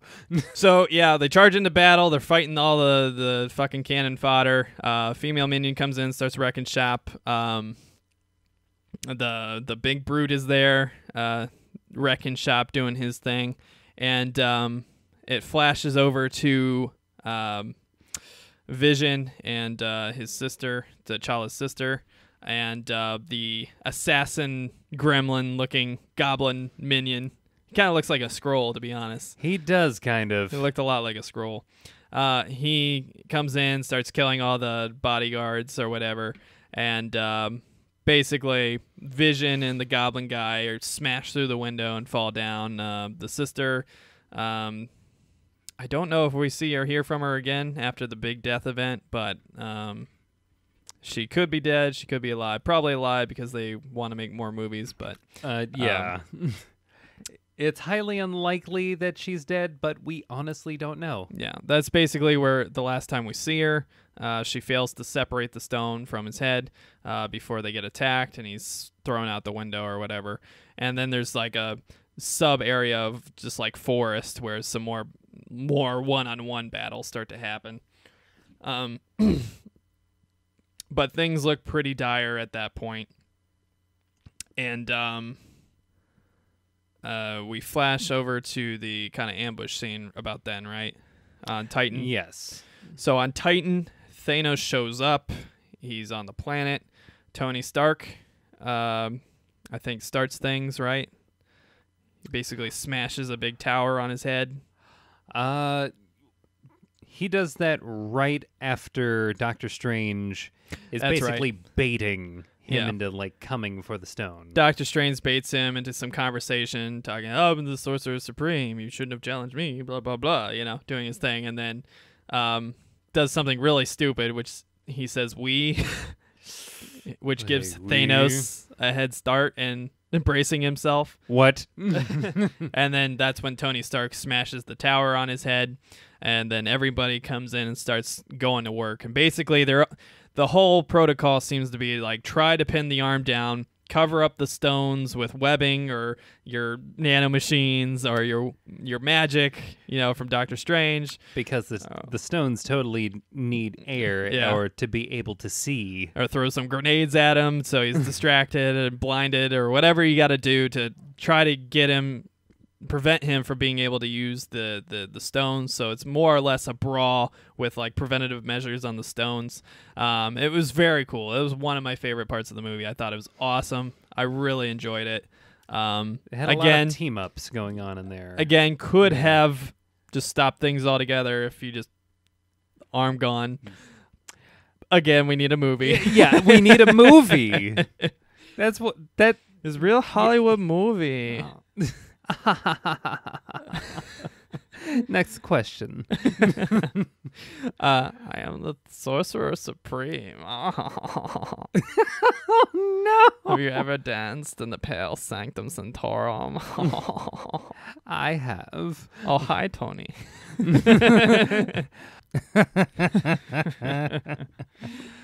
But yeah, so they ambush Thanos. They try to keep the glove off. They finally restrain him. They have Mantis on him, kind of putting him in a trance temporarily, while Peter and Tony are trying to yank the damn glove off his arm.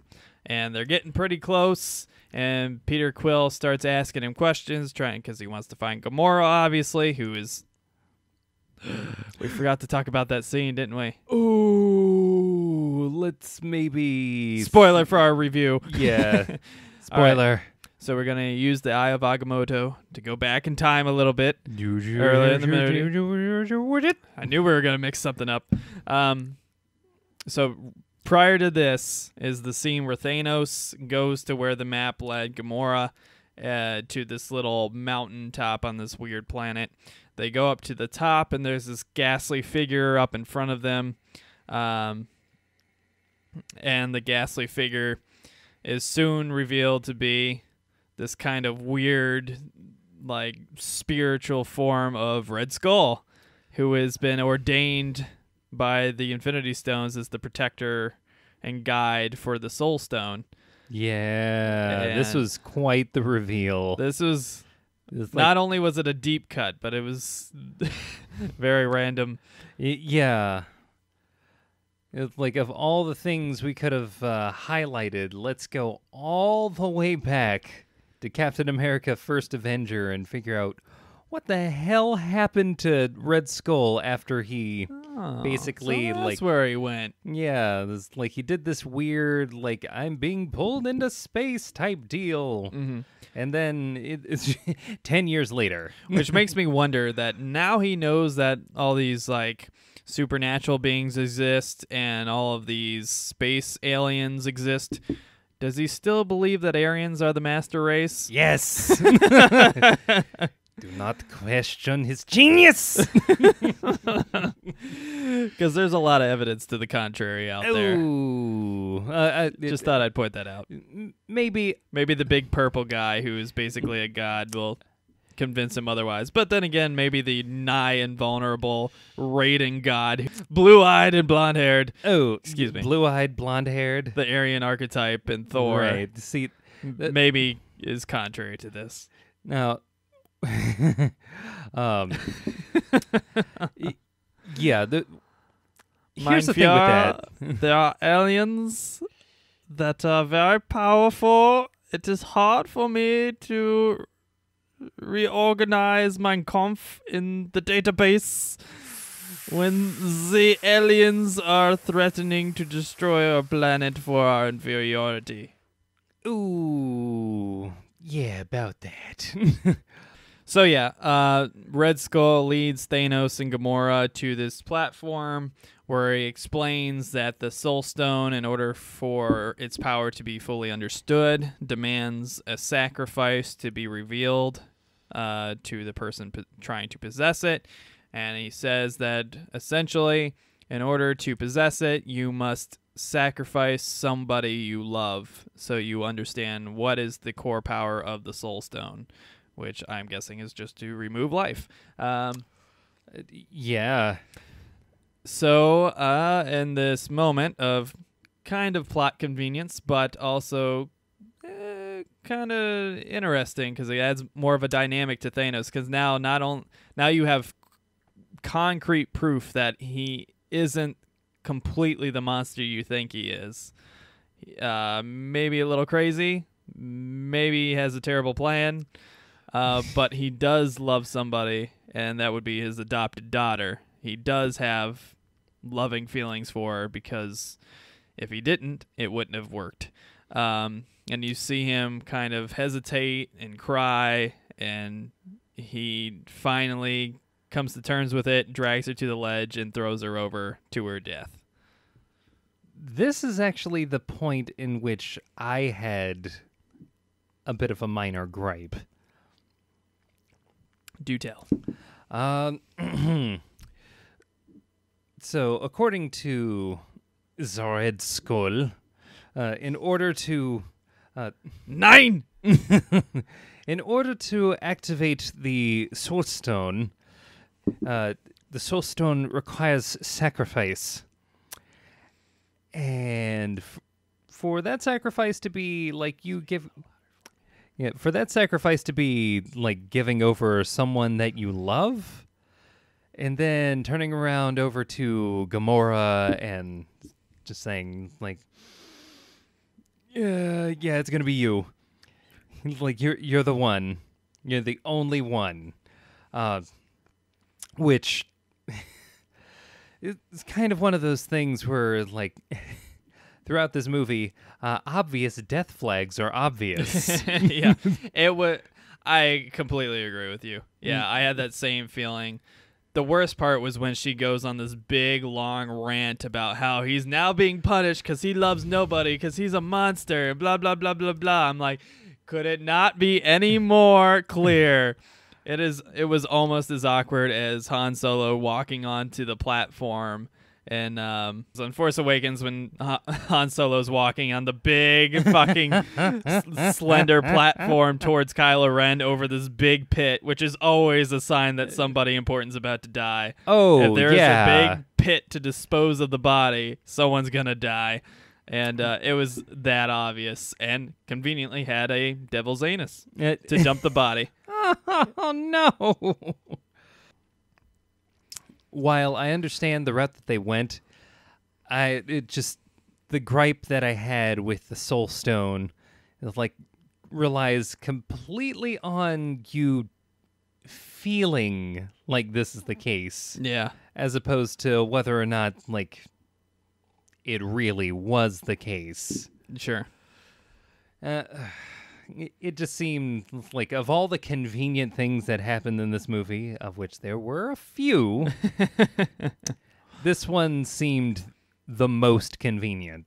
Yeah. And I think another part of this gripe is that this was the perfect place to insert Adam Warlock, and we didn't. Yeah, more on that later.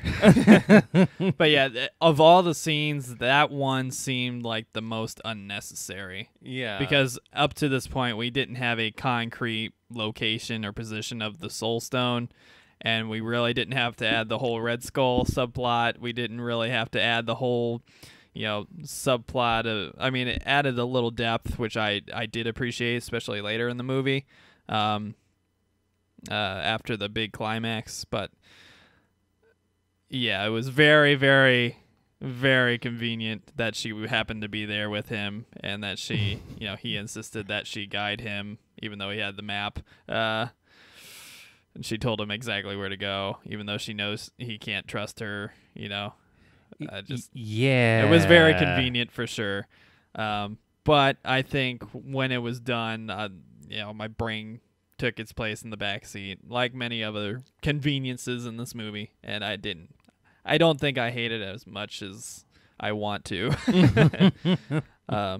So it didn't really bother me quite as much, but I did have a gripe there. It did pull me out of the movie a little bit. Yeah. I think if they hadn't drug it on so long and had her just rant and rave the whole time, I think if he had just shed the tear and done it, then I would have, it's like bought it a little bit more. The one instance in which we have a hero get caught monologuing. Yeah. It's like, no. Yeah, it was really unnecessary. But I believe that was the first casualty we had on the hero side. I think it might have been, yeah. I think Gamora is the first casualty of the Infinity War. Yeah. For the heroes. Wow. Gamora was the first. The first to fall.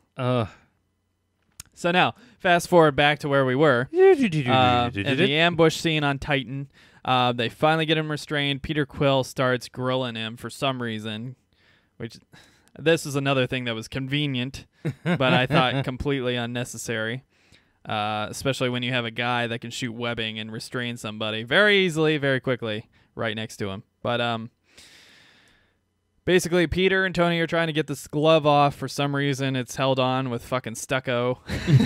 And while Mantis calms him and Drax kind of has a knife at his throat, Peter Quill starts ranting and raving and blah, blah, blah, and finds out that he killed Gamora, and then starts punching him, but, out of anger. But when he starts punching him, he starts hitting Mantis's hands and knocks her off so she can't, restrain him anymore. He gets free and starts fucking wrecking house and really using the Infinity Gauntlet. I mean, they still get a few more chances to try to restrain him. Like, Doctor Strange uses this ridiculous, multi-layer thing where he goes all around him, and then Thanos uses the Power Stone to send a shockwave and get rid of them all, and then he does this weird, magic lasso thing where he's got a million, lassos, pulling him back and restraining him. Tony gets a few good hits in there. Spider-Man does his thing. Drax just kind of gets his ass kicked. Star-Lord just kind of gets his ass kicked. Mantis just stays away. But there's some more really cool fighting scenes that I really loved, and I liked a lot of the dynamics. Again, putting Brain in the back seat, because Doctor Strange could just open a portal, cut off your limbs, and it's over.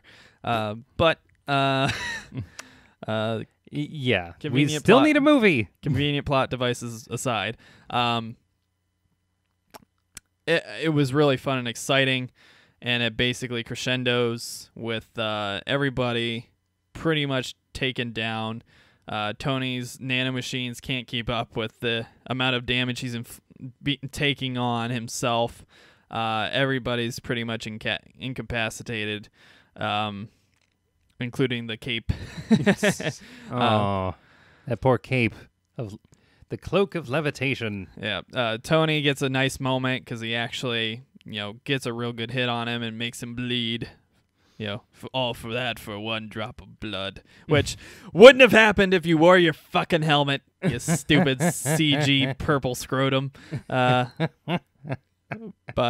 minor gripes again. But yeah, that was kind of cool. So Tony gets his moment to shine, and then you get like a real palpable moment when he stabs Tony. And when this happens, I'm like, they did it. They had the balls. They finally did it. They're out of his contract. No more $40 million a movie. Robert Downey Jr. is dead, and they went for the first movie guy, the one who started it all here, officially. At least the one that's still around. How bold. So I thought they were going to stick with it, and I thought it was really, really cool. And basically, Doctor Strange executes the second part of the plan that only he knows, obviously, because he's the only one who ran through the time simulations. Right. And he offers up the time stone as a means to save Tony Stark's life. He says, basically, if you spare him, I'll give you the time stone. And Tony, is dying. He's bleeding out his mouth and out of his core and stuff. And he says, no, don't, blah, blah, blah. But obviously, Doctor Strange knows this is the only way that things work out completely. Maybe if he did open a pocket dimension, cut off his arms or whatever, somehow he'd get to it. I don't know. Right. In the distant future. But Doctor Strange has played this all out, and he says he has to do it.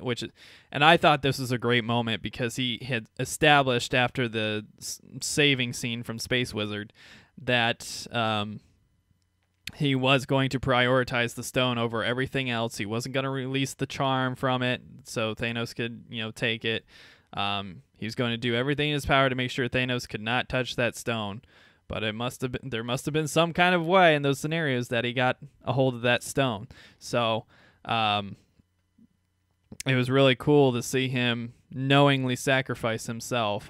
Maybe he didn't know Peter was going to be gone because of how things worked out, but he knew he was sacrificing himself in order to save Tony and give Tony the chance to save everybody, I think, because clearly there was no other way.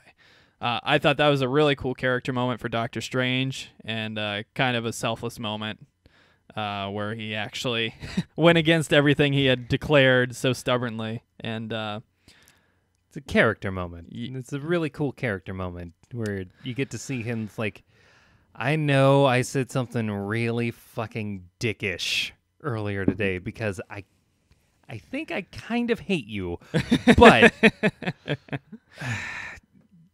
damn it, don't kill him. I have one gripe about their dynamic though. They never commented on each other's goatees. We saved that for movie 2. Which I believe was a Stepan Sajic thing. Sounds legit. Yeah. But like you were saying, it was a really cool character moment, and I thought it added a lot of gravitas to that scene that otherwise had a lot of conveniences, which I acknowledge, but it was fun to watch. Yes, it was very, very fun to watch. So Thanos basically succeeds, and before he can get attacked more, he just mitigates risk, books it out of there, leaving Tony Stark alive as the deal ordained. And Tony uses his nanomachines to magically heal his internal organs. Nanomachines. Whatever. Another convenient plot point. He has to keep himself together. He's literally the only one. Yeah. The thing is, he like sutures the cut or whatever after being impaled, where they clearly illustrated he has internal bleeding with the spewing the blood out of the mouth, but apparently just suturing it with nanomachines stops the internal bleeding. I'm sure it's fine. I don't know. Somebody patch me up. Seemed very convenient, that's all. It hurts to snark. But basically, Tony looks at Doctor Strange, knowing that it was the only option, knowing that this had to happen, and Doctor Strange is one scenario, but still not quite wanting to accept it, and he looks at him like, why would you ever do that? And he goes, it's the only it's the only way we can win. And it was a really heartfelt moment, and there you see, Peter Quill kind of just beating himself up, and the other Guardians that are there just kind of down and out in defeat, and they all just kind of collapse, obviously from exhaustion and getting their ass beat, but also from the collective horror they may have just unleashed on everybody. Ooh. And so that brings us to the big crescendo. The Avengers are being a little bit overwhelmed by the forces, and who shows up? None other than Thor. I really wish that's the one thing I wanted from Thor Ragnarok, to be in this movie. Every time he was in a big fight scene, I wanted him to have that music coming in. Is the only thing that movie got right. When he came in and blasted fucking everybody with lightning, and when he fucking hit Thanos with that axe, those both should have been, Immigrant Song, Led Zeppelin moments. Easily. As the axe is cascading towards him. So basically, Thor comes in, wrecks shop. Absolutely wrecks shop. Scarlet Witch abandoned her post earlier to save a few of the Avengers from being impaled by these big death machines, these rotating mulchers, basically. Yeah. God. Then they make a funny comment nuts. about why wasn't she down here from the beginning? Because she's clearly the most powerful of them. Right. But that was a pretty funny scene. But Thor comes in, starts wrecking shop. Meanwhile, Vision is down those woods after being attacked by the assassin minion, and Hulkbuster fighting the big, gaudy, brawler minion. Again, Hulk not cooperating, saying no when he tries to pull him out in emergency situations. Come on, he says to himself. So Ruffalo improvises and attaches the brawler minion to his glove and shoots the glove up into the shield and basically bounces him through the shield with the rocket glove until he's bloody matter. And then the rocket hand explodes. Yeah. Scarlet Witch uses one of the mulchers to kill the female minion, who's tossed into the air, and then her blue blood is splattered all over the Lady Avengers there. I think there is just, again, minor gripe. Did not affect my enjoyment of the movie. I think in those fight scenes, especially when I think Black Panther and Captain America have a moment to say some lines in the middle of the fight, or they say some humorous lines, I'm like, you're in the middle of the battle for the universe, and you're surrounded by your allies getting murdered by these minions, and you're taking a moment to just joke with each other in the battlefield, and A, nobody's attacking you in these line deliveries, and B, you're just gotta ignore all these fucking people murdering you guys for a few minutes while you make some jokes. Yes. I thought it was a little convenient and a little silly, but Avengers Infinity War. We do what we want. we just need to remind you that we're cool. Yeah. Yes. In case, us killing aliens this whole time wasn't enough. Yeah. So Thor shows up, blasts a bunch of people. Groot starts killing a bunch of people. Rocket Raccoons there. Again, they show up by way of the Bifrost through Thor's new weapon. We should mention that Thor got his new eye thanks to Rocket Raccoon, who had stolen a cybernetic eye, probably from Cave Carson. Thor Odinson has an cybernetic eye. The original one was cybernetic eye. That's true. The new one is interstellar. Right. So both are correct. Both are correct. So they show up, start wrecking shop, mostly Thor. In the woods, the Vision is again impaled. That everybody just likes getting impaled in this movie. You just stabbed straight through with something big. Yeah, but up to this point, only Gamora has died on the Allies' side, besides, henchmen and stuff, that sort of thing. Wakandans. And Wanda is finally told by Vision, now's the time, we got to do it or whatever, after he impales the other minion who is attacking her, I believe. Right? He's about to kill Scarlet Witch, and he impales the assassin minion from behind. Because he's tired of getting run through, guys. Much like he was impaled in Scotland there. It's like, quit stabbing me. I may be a robot, but it hurts.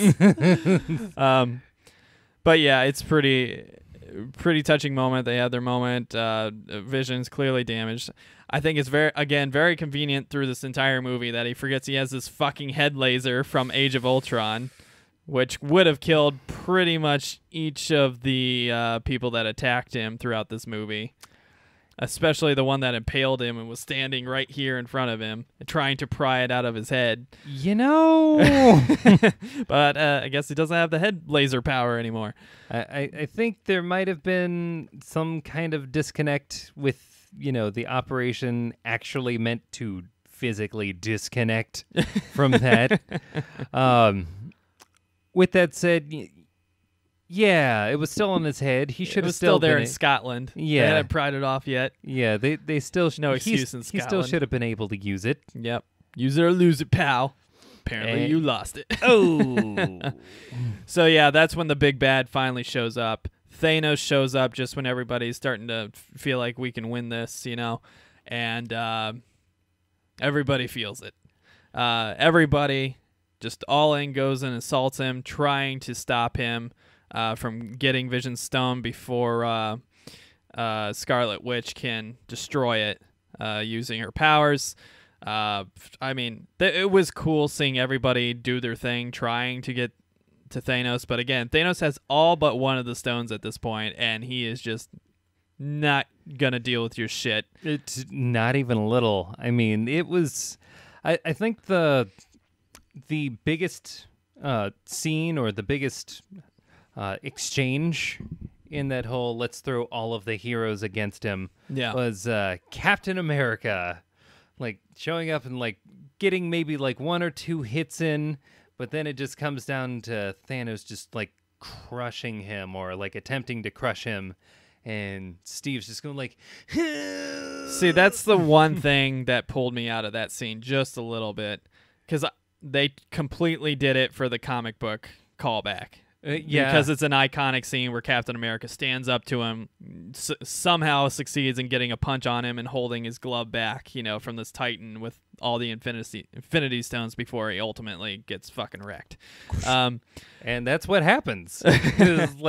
He holds him. He uses his two hands to hold his one for a second, and then he just gets decked straight into the ground. Yeah.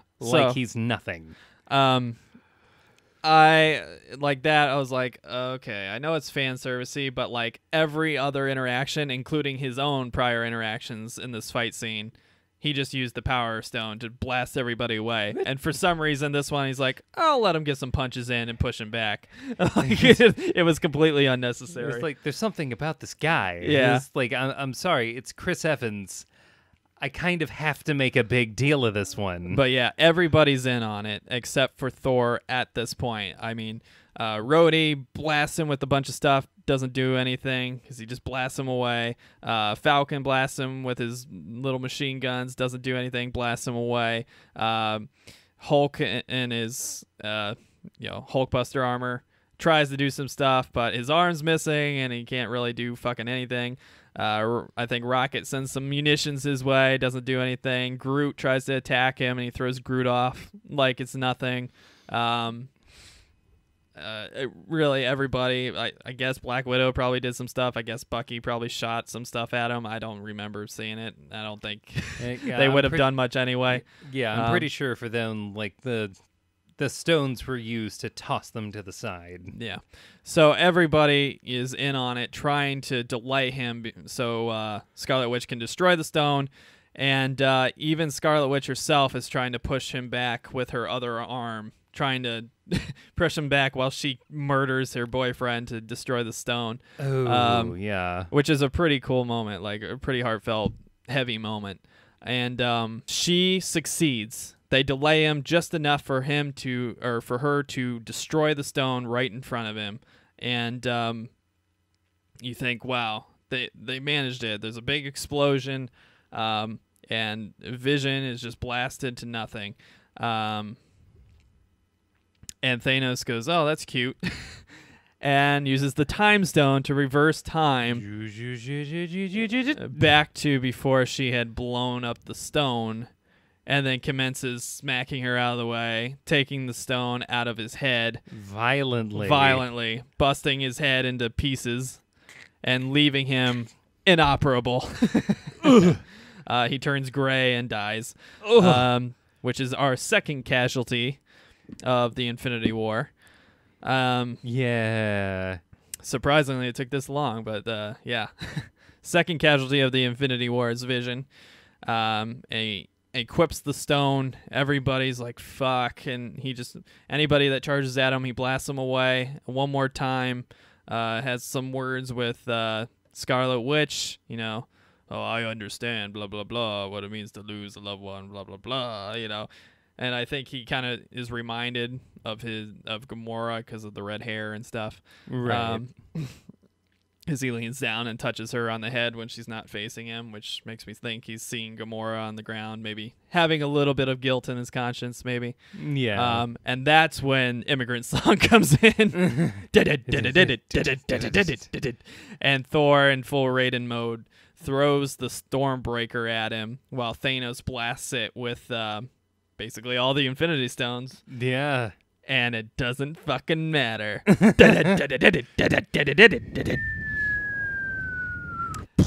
And he basically pulls a Kratos and impales Thanos, all the Infinity Stones intact, and hits him right here in the chest with the weapon that is ordained to kill him.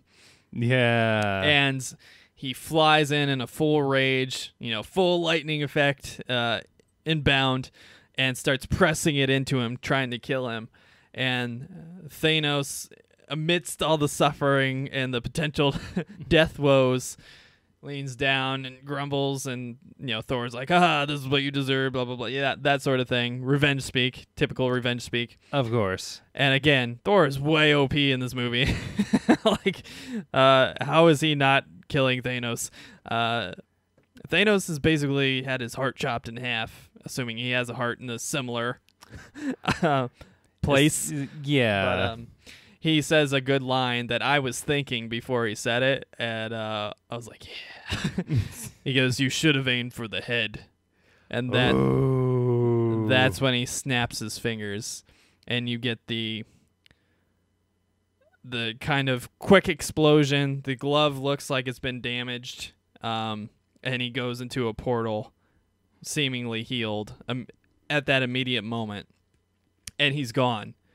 And everybody's standing there like, what the fuck just happened? Thor just fucking wrecked shop, and Thanos just booked it out of here with all the stones. What just happened? And that's when the key moment of true balldom, the heaviest balls are placed on the table for all to see. The balls got biggest here. This moment is pretty incredible, because in the audience we were in, just seconds prior, people were noisy and whoa, and kind of really getting into it.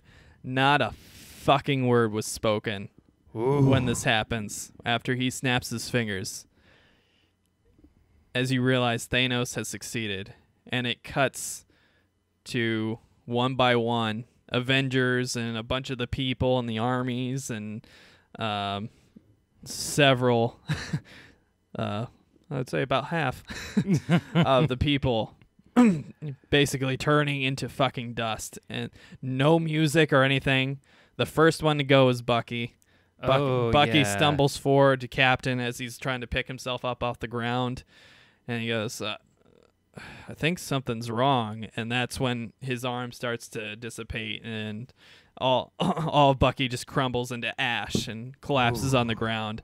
And I was like, fuck. And Captain America's running over, Bucky, you know. And one by one, people start dropping. I don't remember the proper order after Bucky, but, you know, Bucky starts to fade away. Scarlet Witch starts to fade away. Falcon starts to fade away. One of the most controversial things that could have happened in this movie was Black Panther of all people, Black Panther fades away in the ash. Their new cash cow, I would think, at this point. They killed him. The benevolent king himself is dead. Falcon's gone. Bucky's gone. The one that's probably most confusing to me is Groot, because I thought the whole premise of this was that he was eliminating half of every sentient species in the universe, basically. And up to this point, I thought it had been at least said that Groot was the last of his species. And if you go by the thought process that if you are the last of a certain species, he didn't eliminate you, because Rocket Raccoon doesn't go anywhere. I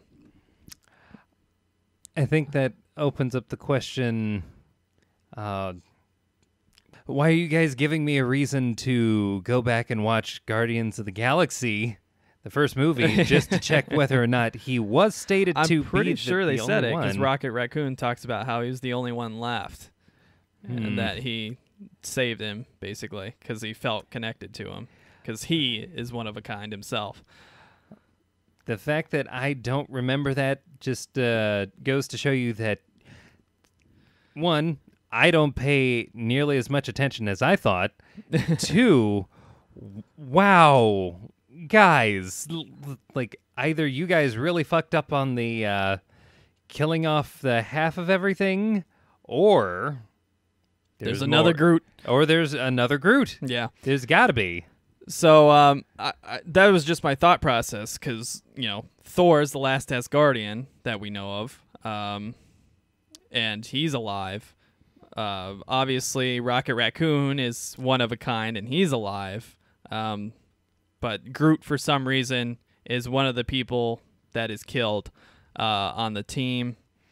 Obviously, a ton of minions are dead there. Is anybody else dead on that battlefield? I think the key important thing is that the original Avengers all live. Again, missing in action with Hawkeye, so who knows if he's alive or not. Probably alive. Probably. To complete the cast, but everybody but those guys is pretty much dead except for War Machine and some of the Wakandan characters like the Hillbilly and Bald Woman.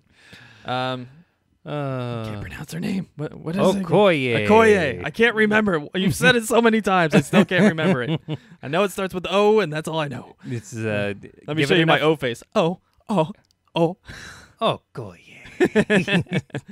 But we don't see the sister, I don't believe. Well, I'll confirm when I see it again. But I don't believe we see the sister, so we don't know if she's dead or alive. I assume alive, but I think it's a safe assumption. I've been wrong before. But then again, they killed Valkyrie off screen because she was on the ship. The ship leaving Asgard with them, and unless she died at the end of Ragnarok, but I don't think she does. I'm pretty sure. No, she lives at the end of Ragnarok. Yeah. It's just that, I don't think anyone but Thor survives staying on that ship of his. That's kind of disappointing that Valkyrie was killed off screen. Ooh. She was one of the cooler characters in Ragnarok, I think. Probably the most likable, too. Maybe she could escort all of them to Valhalla. Yeah, we'll see. But that's kind of disappointing. But maybe the sister got killed off screen too. Who knows? Maybe Hawkeye got killed off screen. Who knows? Oh no! But those are the big ones. Then it cuts to the Titan faction, and it has a really heart-wrenching moment where you see Drax start disappearing, Mantis disappears, Peter Quill disappears. That was bold. That one was another bold one on that end. And the most heart-wrenching of all, Peter Parker disappears. And once again, just like Spider-Man Homecoming, has that visceral moment where he reminds me that he's just a kid and suffering the consequences of stepping up to the plate with his abilities and stuff. And he has the most effective death squeal because he does it both in this movie and in Spider-Man Homecoming when he's under the rubble. Yeah. Fuck. Like every maternal, paternal instinct that a human being can have is activated by that squeal. And something that Tom Holland does that just makes you immediately think that he is a helpless child. Yeah. And again, theater is dead silent. When somebody likes, like Groot dies, you hear a few girls go, no, right, that sort of thing. But overall, it's fucking quiet. Peter Parker dying was just like everyone like silent. And Tony's holding him in his arms as he fucking turns to ash, feeling like it's his fault, because he failed. It was just so visceral. And then the final candle on the cake, you see Doctor Strange saying, "It was our only chance. This is, believe me, it was the only way." And then he starts turning to ash, and you see his skull, and he's gone too. And Tony is left there with Nebula. I forgot to mention Nebula comes to help out in the middle of the fight. She flies a ship into Thanos' face, and that she does helps pin him down. So. Because she breaks out early from her captivity and goes to Titan to try to kill him again. So you're left on the Titan planet with none of the Guardians that were with him, Spider-Man dead, Doctor Strange dead, Tony, Nebula, and maybe the Cape. I don't remember if the Cape was included in the death, but maybe Magic Carpet Cape will be there with him. Oh, please let it still be there. That would be hilarious. Oh my god. If the next Avengers movie sets it up so Tony, Nebula, and the Cape. Space Cape are trying to figure out a way to save everybody, that would be amazing. It would. I'd be so down for that. And apparently, Tony's suit is fucking destroyed. His glove still works to do the nano machine stuff, but maybe he can repair it. Convenient. But Tony and Nebula are pretty much trapped there because Nebula smashed her ship, driving it into Thanos. Yeah. And they smashed their ship, their Halo donut, space donut, crashing it into the planet, trying to land. Maybe the Guardians ship is still there somewhere. Maybe. So they could probably use the Guardians spaceship, but they're more or less trapped there with Tony dealing with the anguish of what just happened. His vision more or less came true. Granted, in the vision, the original Avengers are all dead, not the other ones. Right. So basically, Doctor Strange has set into motion the one possibility of a good outcome for everybody involved. And I mean, everybody's rocked by this. And they, again, one of the ballsiest fucking things they could have done. They cut to Thanos on his home planet. It looks like... Oh, yeah. Yeah, it looks like he's used the Reality Stone or something to basically rebuild his planet, and the vegetation's back. And he sits there and he contemplates. He had just had that vision right after he snapped his fingers where he was in the weird seeing pool, and Gamora as a child is up in front of him, and he goes and talks to her. I thought at first it was going to be Lady Death, and I was like, fuck, they're bringing this fucking narrative back. But thankfully it was just like Gamora in some kind of weird soul stone vision. Yeah. And basically asking, is this everything you wanted? And he's just like, I don't know. I think it shows kind of a reflection, like he had doubts at the end of the movie, and they just cut the movie there. And I thought that was the ballsiest fucking thing they could have done. They don't give you any kind of like time to mourn or anything. Again, no music or anything at that point. Just fucking roll credits. And I thought that was so cool and so heavy and so ballsy. Everybody in defeat. Their friends are gone. Half the population of the universe is gone, including humanity. The bad guy fucking won this time. Yeah. It was awesome. It was such a cool ending. And, like, I expected him to win, kind of, by the end of this movie, because obviously the second one's going to set up the victorious second match. Right. I didn't realize the extent he was going to win. I didn't realize how far they were going to go, especially with cash cows like Benedict Cumberbatch and, the newly found Black Panther cash cow. Yeah, Spider-Man. After all that shit you went through with Sony, you let Spider-Man die. I was like, fuck, they're dedicated.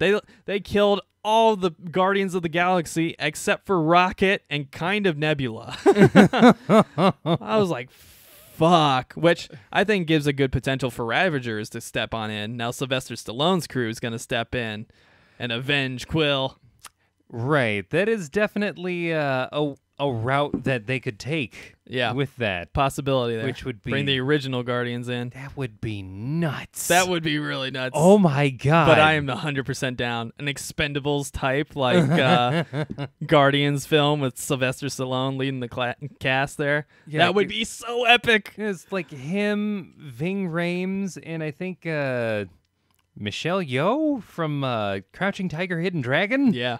It's like, oh my God. But there is a line in the fight scene on Titan that really like went a long way with me, where he says, I know who you are, Stark. I have the visions too, which clearly illustrates that they have some kind of weird psychic connection.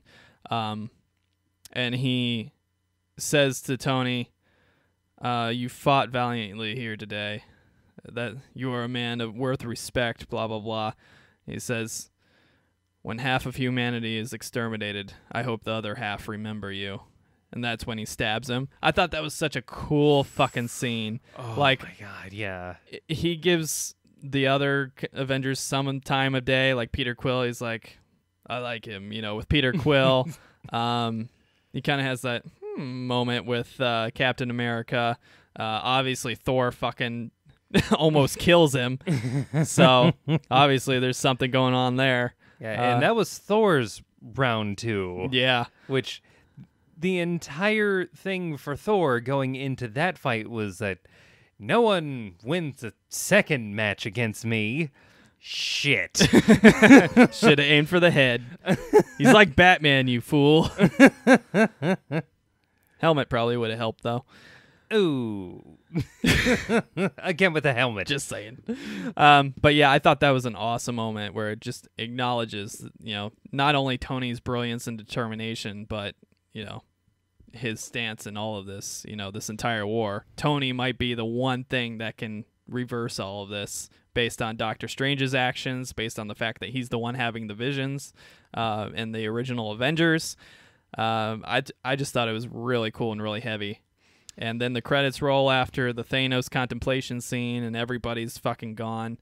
And they troll the audience one more time. I fucking loved it. Ooh. They set it up perfectly to make you think that there's going to be a mid-credits scene like there typically is in these movies. And then the logo blows away in the dust. More credits. I was like, oh my God, the balls. And there was an audible, oh, in the crowd. It was so funny. After having been conditioned for 10 years, for them to go and do something like that, it's like, even this movie is a villain. Evil. Yeah, this movie was just a middle finger at every step to somebody. It wasn't a middle finger to everybody at each point. But there's somebody in that audience that was getting a middle finger right in their face, both literally and figuratively. Shout out to Peter Quill for going boom and portaling out. That was fucking brilliant. But oh my God, 10 years. 10 years. We've been conditioned by Marvel to expect something to come like a little bit like right after like the opening, not the opening credits, but the closing credits start, and then you get the title again. Yeah. And then you get like a little something. And this time it was just like, fuck you. I gotta be honest, I felt a little bit like Pavlov's dog. You know, ring the bell and you start drooling, but you're not getting nothing this time. It was like, but,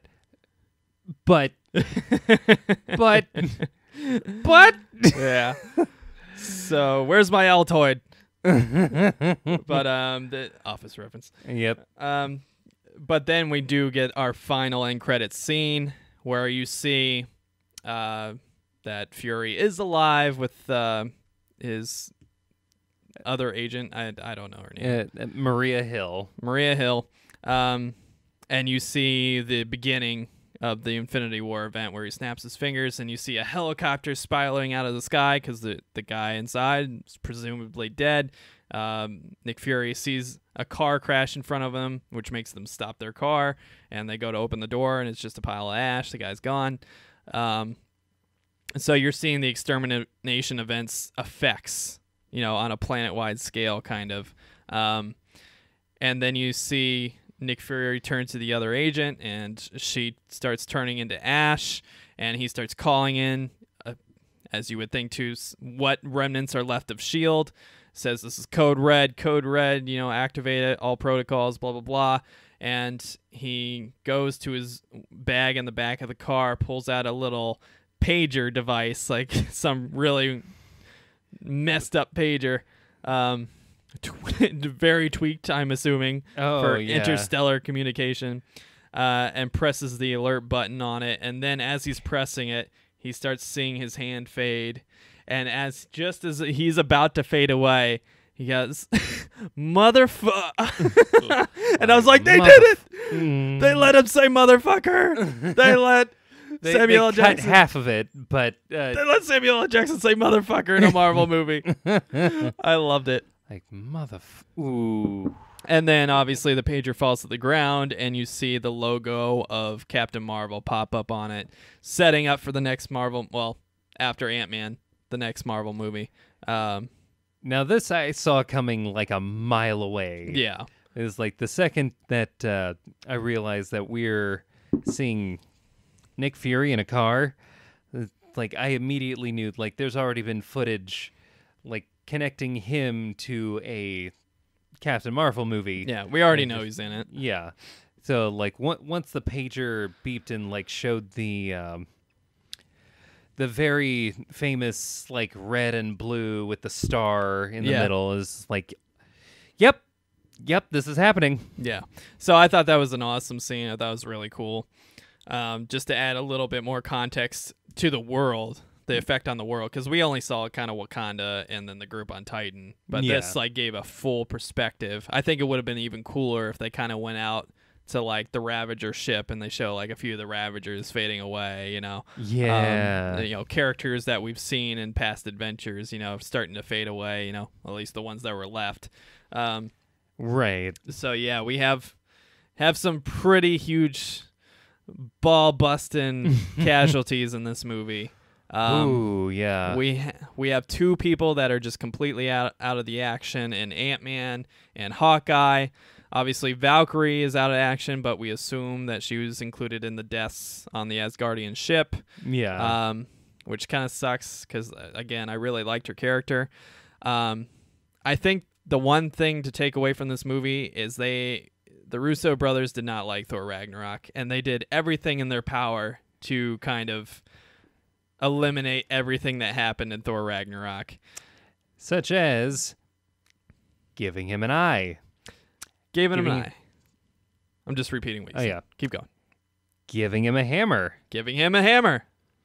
Taking away his Raiden powers. Taking away his Raiden powers. Apparently they weren't inside after all.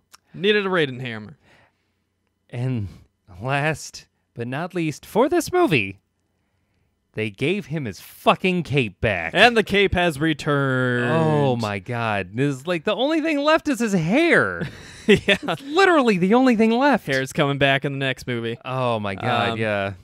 But yeah, I thought it was overall the movie. I think it had a lot of weight and a lot of cool things, and I think it shit all over Thor Ragnarok. Like threads were just left untouched in Thor Ragnarok. Valkyrie was forgotten about. They completely contradict what they said at the end of Thor at Ragnarok, where Asgard isn't a place, it's the people. And then he literally says in the first 10 minutes of the movie, it was destroyed along with Asgard. I thought you were Asgard. Guess not. Yep. Nope. Because fuck that movie. Hulk isn't working anymore, whereas in Thor Ragnarok, Hulk was the only thing working. Right. So, yeah, they basically took everything that happened in Thor Ragnarok and went, yeah. It's like, yeah, we don't need fuck this. that. We don't need this. So I thought that was pretty cool. I don't know. So overall, we both think it was pretty great. Let me go through my notes and see if there's any touchstones. We've gone through pretty much the whole movie now. No show for Hawkeye and Ant-Man, presumed because they're both in jail because they took plea deals so that it would be easier on their families. The final death count for the Avengers: Spider-Man's dead, 5 Guardians are dead, including Quill, Gamora, Drax, Groot, and Mantis. Panther's dead, big one. Scarlet Witch is dead. Bucky is dead. Falcon is dead. Fury is dead. Loki is dead. Vision is dead, and Doctor Strange is dead. Ugh. Plus the Heimdall and stuff, Yeah. all the auxiliary characters, assuming Valkyrie is also part of that group that's dead. We assume Collector is dead, but I kind of suspect we'll see him again. Captain America is familiar with Wakanda and obviously went there. Roll call for the survivors: Tony Stark, Steve Rogers, Bruce Banner, Thor, Black Widow. Wait a minute. Is that all of the original Avengers that started this shit? Except Hawkeye. Oh my god. That would have been the ballsiest move, to kill at least one of them. But, Oh yeah. if you needed to, just bring Hawkeye back and kill him. Is it that hard? But yeah, all but one is confirmed alive. War Machine is alive. Damn it. I want Terrence Howard.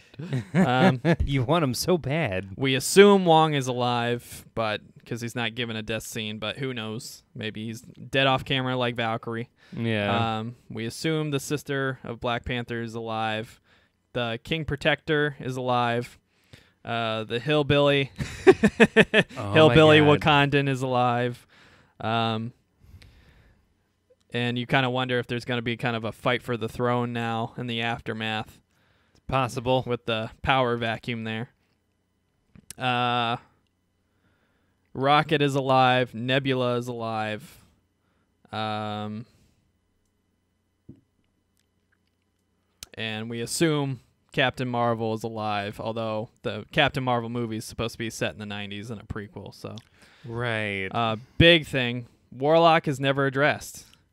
Yeah. The Sovereign are never seen in this movie, and neither is Warlock, which was emphasized at the end of Guardians 2, so that was pretty surprising. Yeah. How'd you feel about really that? Weird. I felt disappointed. I felt like, if anything, this is a character to introduce, at the very least, at the end of this movie. Yeah. As like I thought maybe at worst, after credits scene, maybe, but...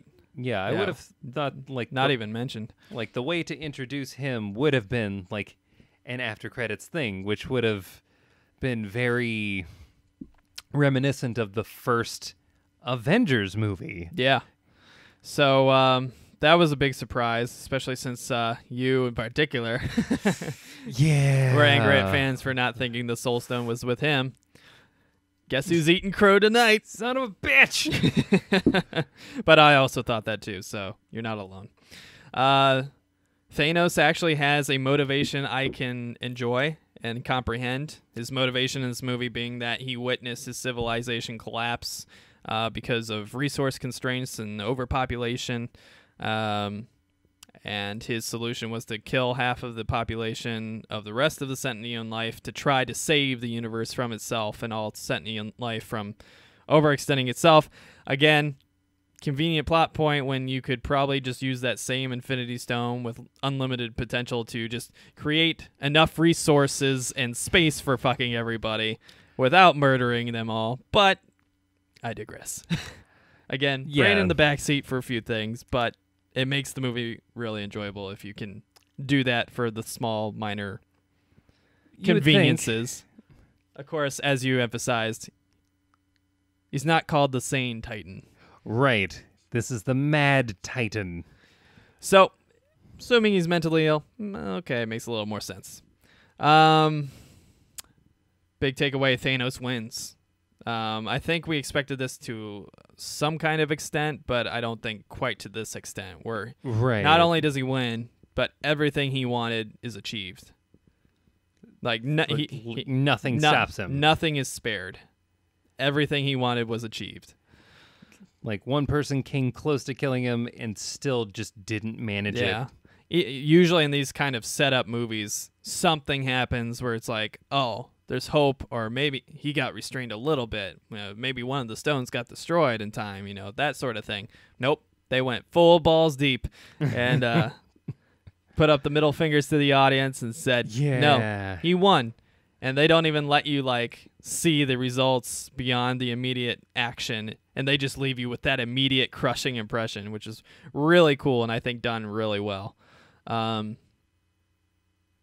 Thor almost kills Thanos. So we know that Thor is OP as fuck and probably could have and should have killed Thanos, but he messed up. Yep, he didn't aim high enough. I mean, he probably still could have killed him if he just pulled up instead of in. But, again, the possibilities were there. Or even electrocute him while the axe is in him. Then he can't fucking snap his fingers because he's being electrocuted like your little neck shocker thing. But we need a second movie. That we do. Second movie. So Thanos wins. Thor almost kills Thanos, which is a pretty cool scene, I'll admit. But definitely OP.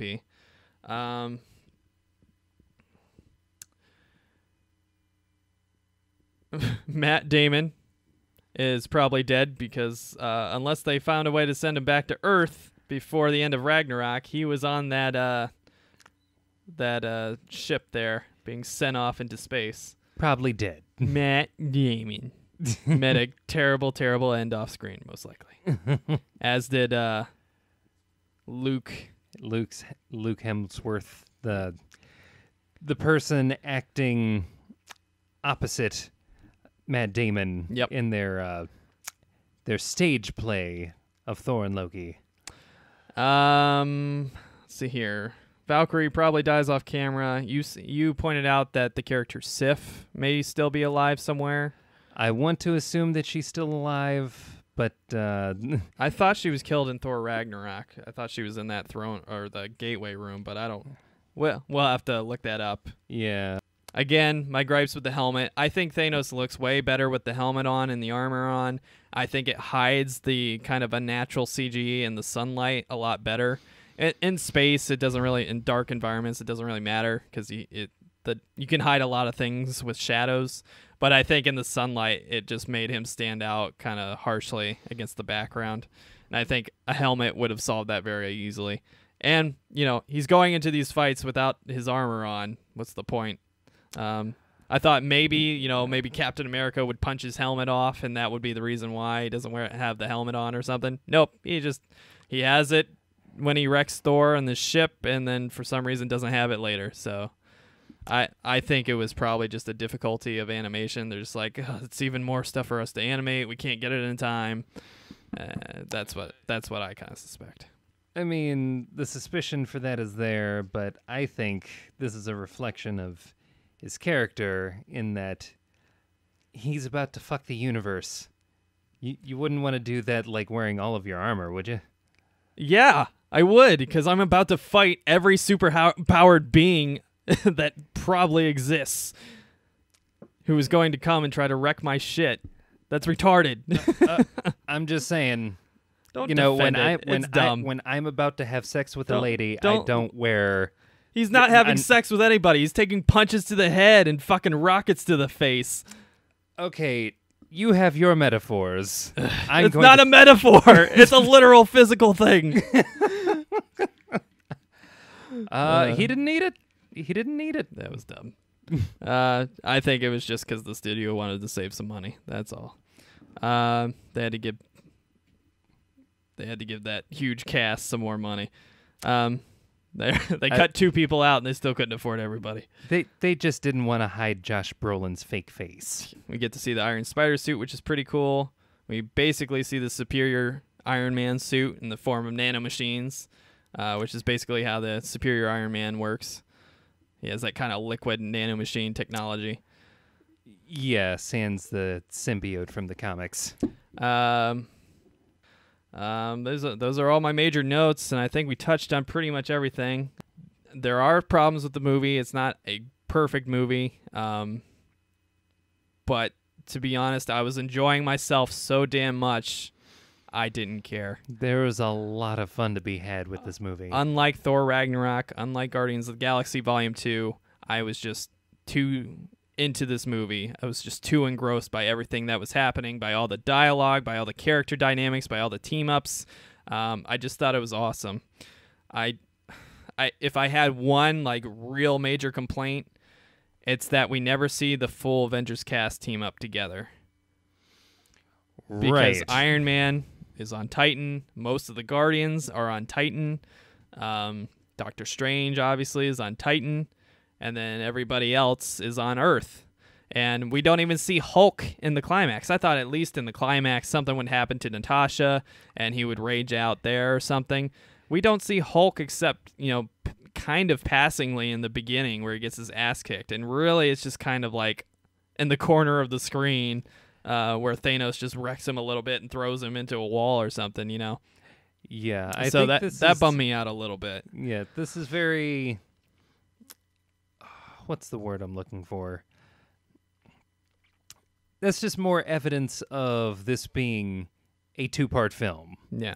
I kind of wonder if it was just like, again, CG budget constrictions. Like, we got to animate another giant monster thing that's going to be jumping around, smashing everybody and everything. Like, this budget cannot handle this. Our timeline for this movie cannot handle this. And we're already paying for all of these major stars to be in this one movie. How can we possibly justify spending more money on another CG giant? Yeah. To be fair, they're going to make their money back on this movie. If it doesn't, I would be fucking astounded. Because this movie is so... least. Not only is it the culmination of 10 years of work that people are heavily invested in, but it's great. It's a great movie. Yes. Especially in the theater. And one that people are definitely going to see more than once. Yes. Which is where, that's where the money's at right now. How can you get them to see it again? So, great movie.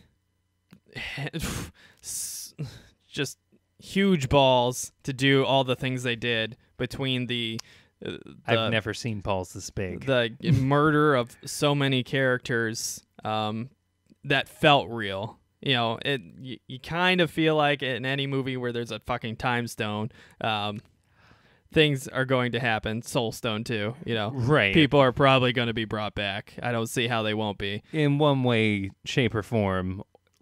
Either they're going to be brought back or someone's going to succeed them. Yeah. But I sincerely hope that they commit to at least some of them to maintain that weight into the final phase of this series, or that some of them and clear way for X-Men. Yeah, yes.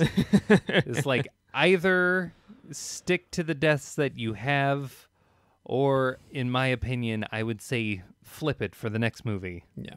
But the fight scenes were really awesome. I was afraid the CG would throw me off and everything would just be like a Gumby looking CG fight character, but it actually looked really good and worked out really cool.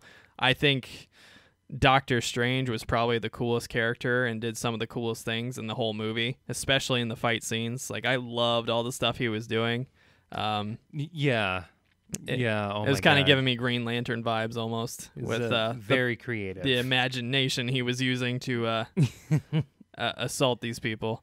I thought it was cool seeing that Gamora took down Thanos in this reality that he created. I thought it was cool hearing that Nebula had almost killed him. I liked seeing that Thanos fucking drive the axe into his body at the moment of his victory, almost robbing him of his final victory in that last moment.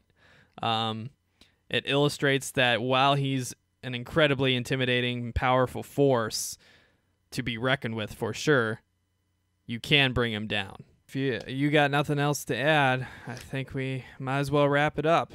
Thumbs up from both of us. Yeah, don't really have anything else to add. So please go see this movie.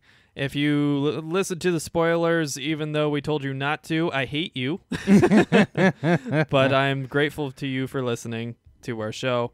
And I hope you'll stick around for future reviews and instructional videos and our weekly podcast here on Hit the Books on our YouTube channel, on our Stitcher, on our iTunes. Remember, you can find all the links to those things on our website, HTB Vids, very conveniently. And they're always down in the About section of the Stitcher feed and the iTunes feed and the YouTube channel. So if you're looking for links to any of this stuff, you can always find it on the website or underneath the video or the podcast. So feel free to browse down there. We also have the link to our Patreon page if you want to consider supporting independent content.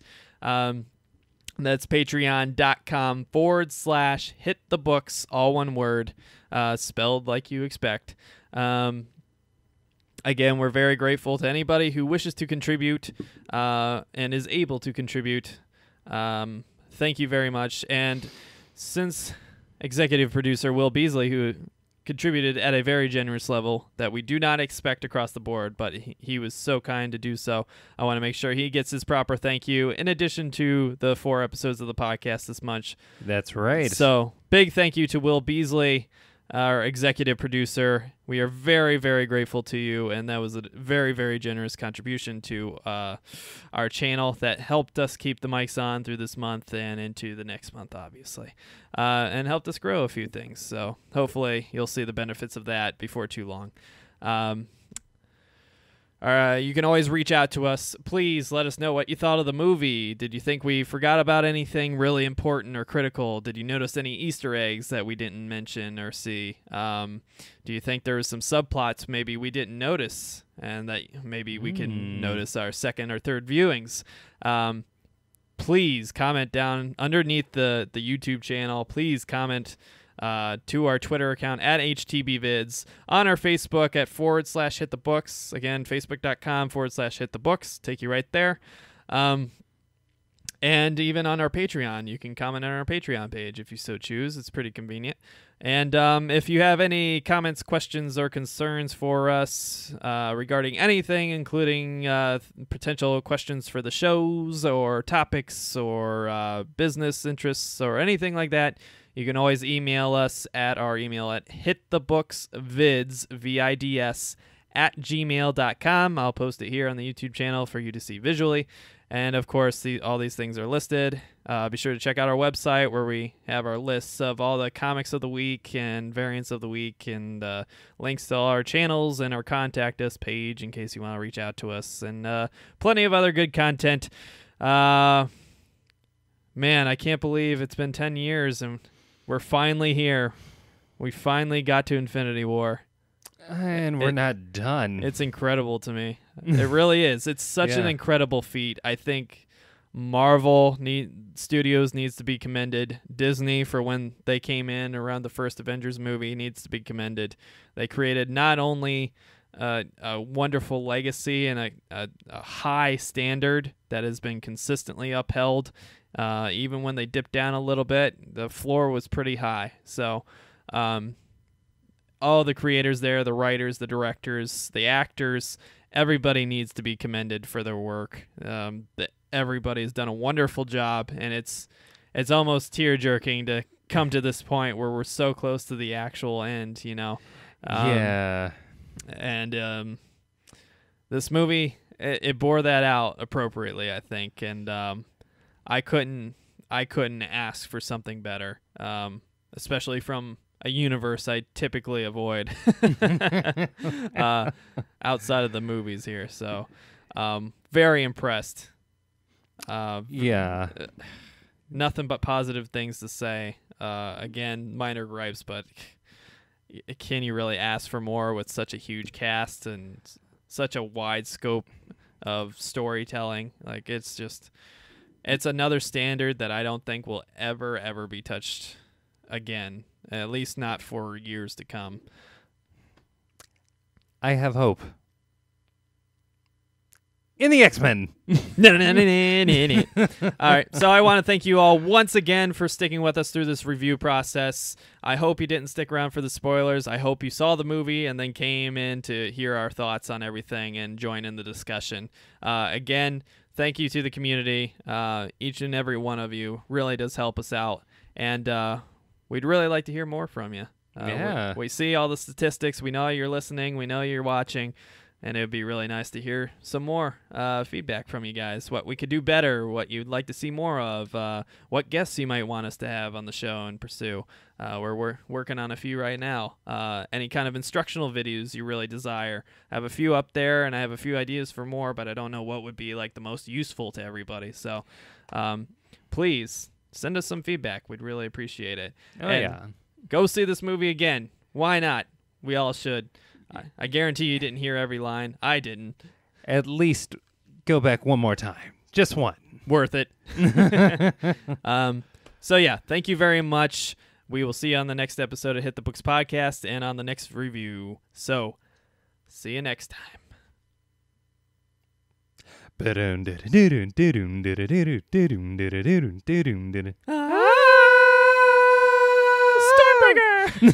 Stormbreaker!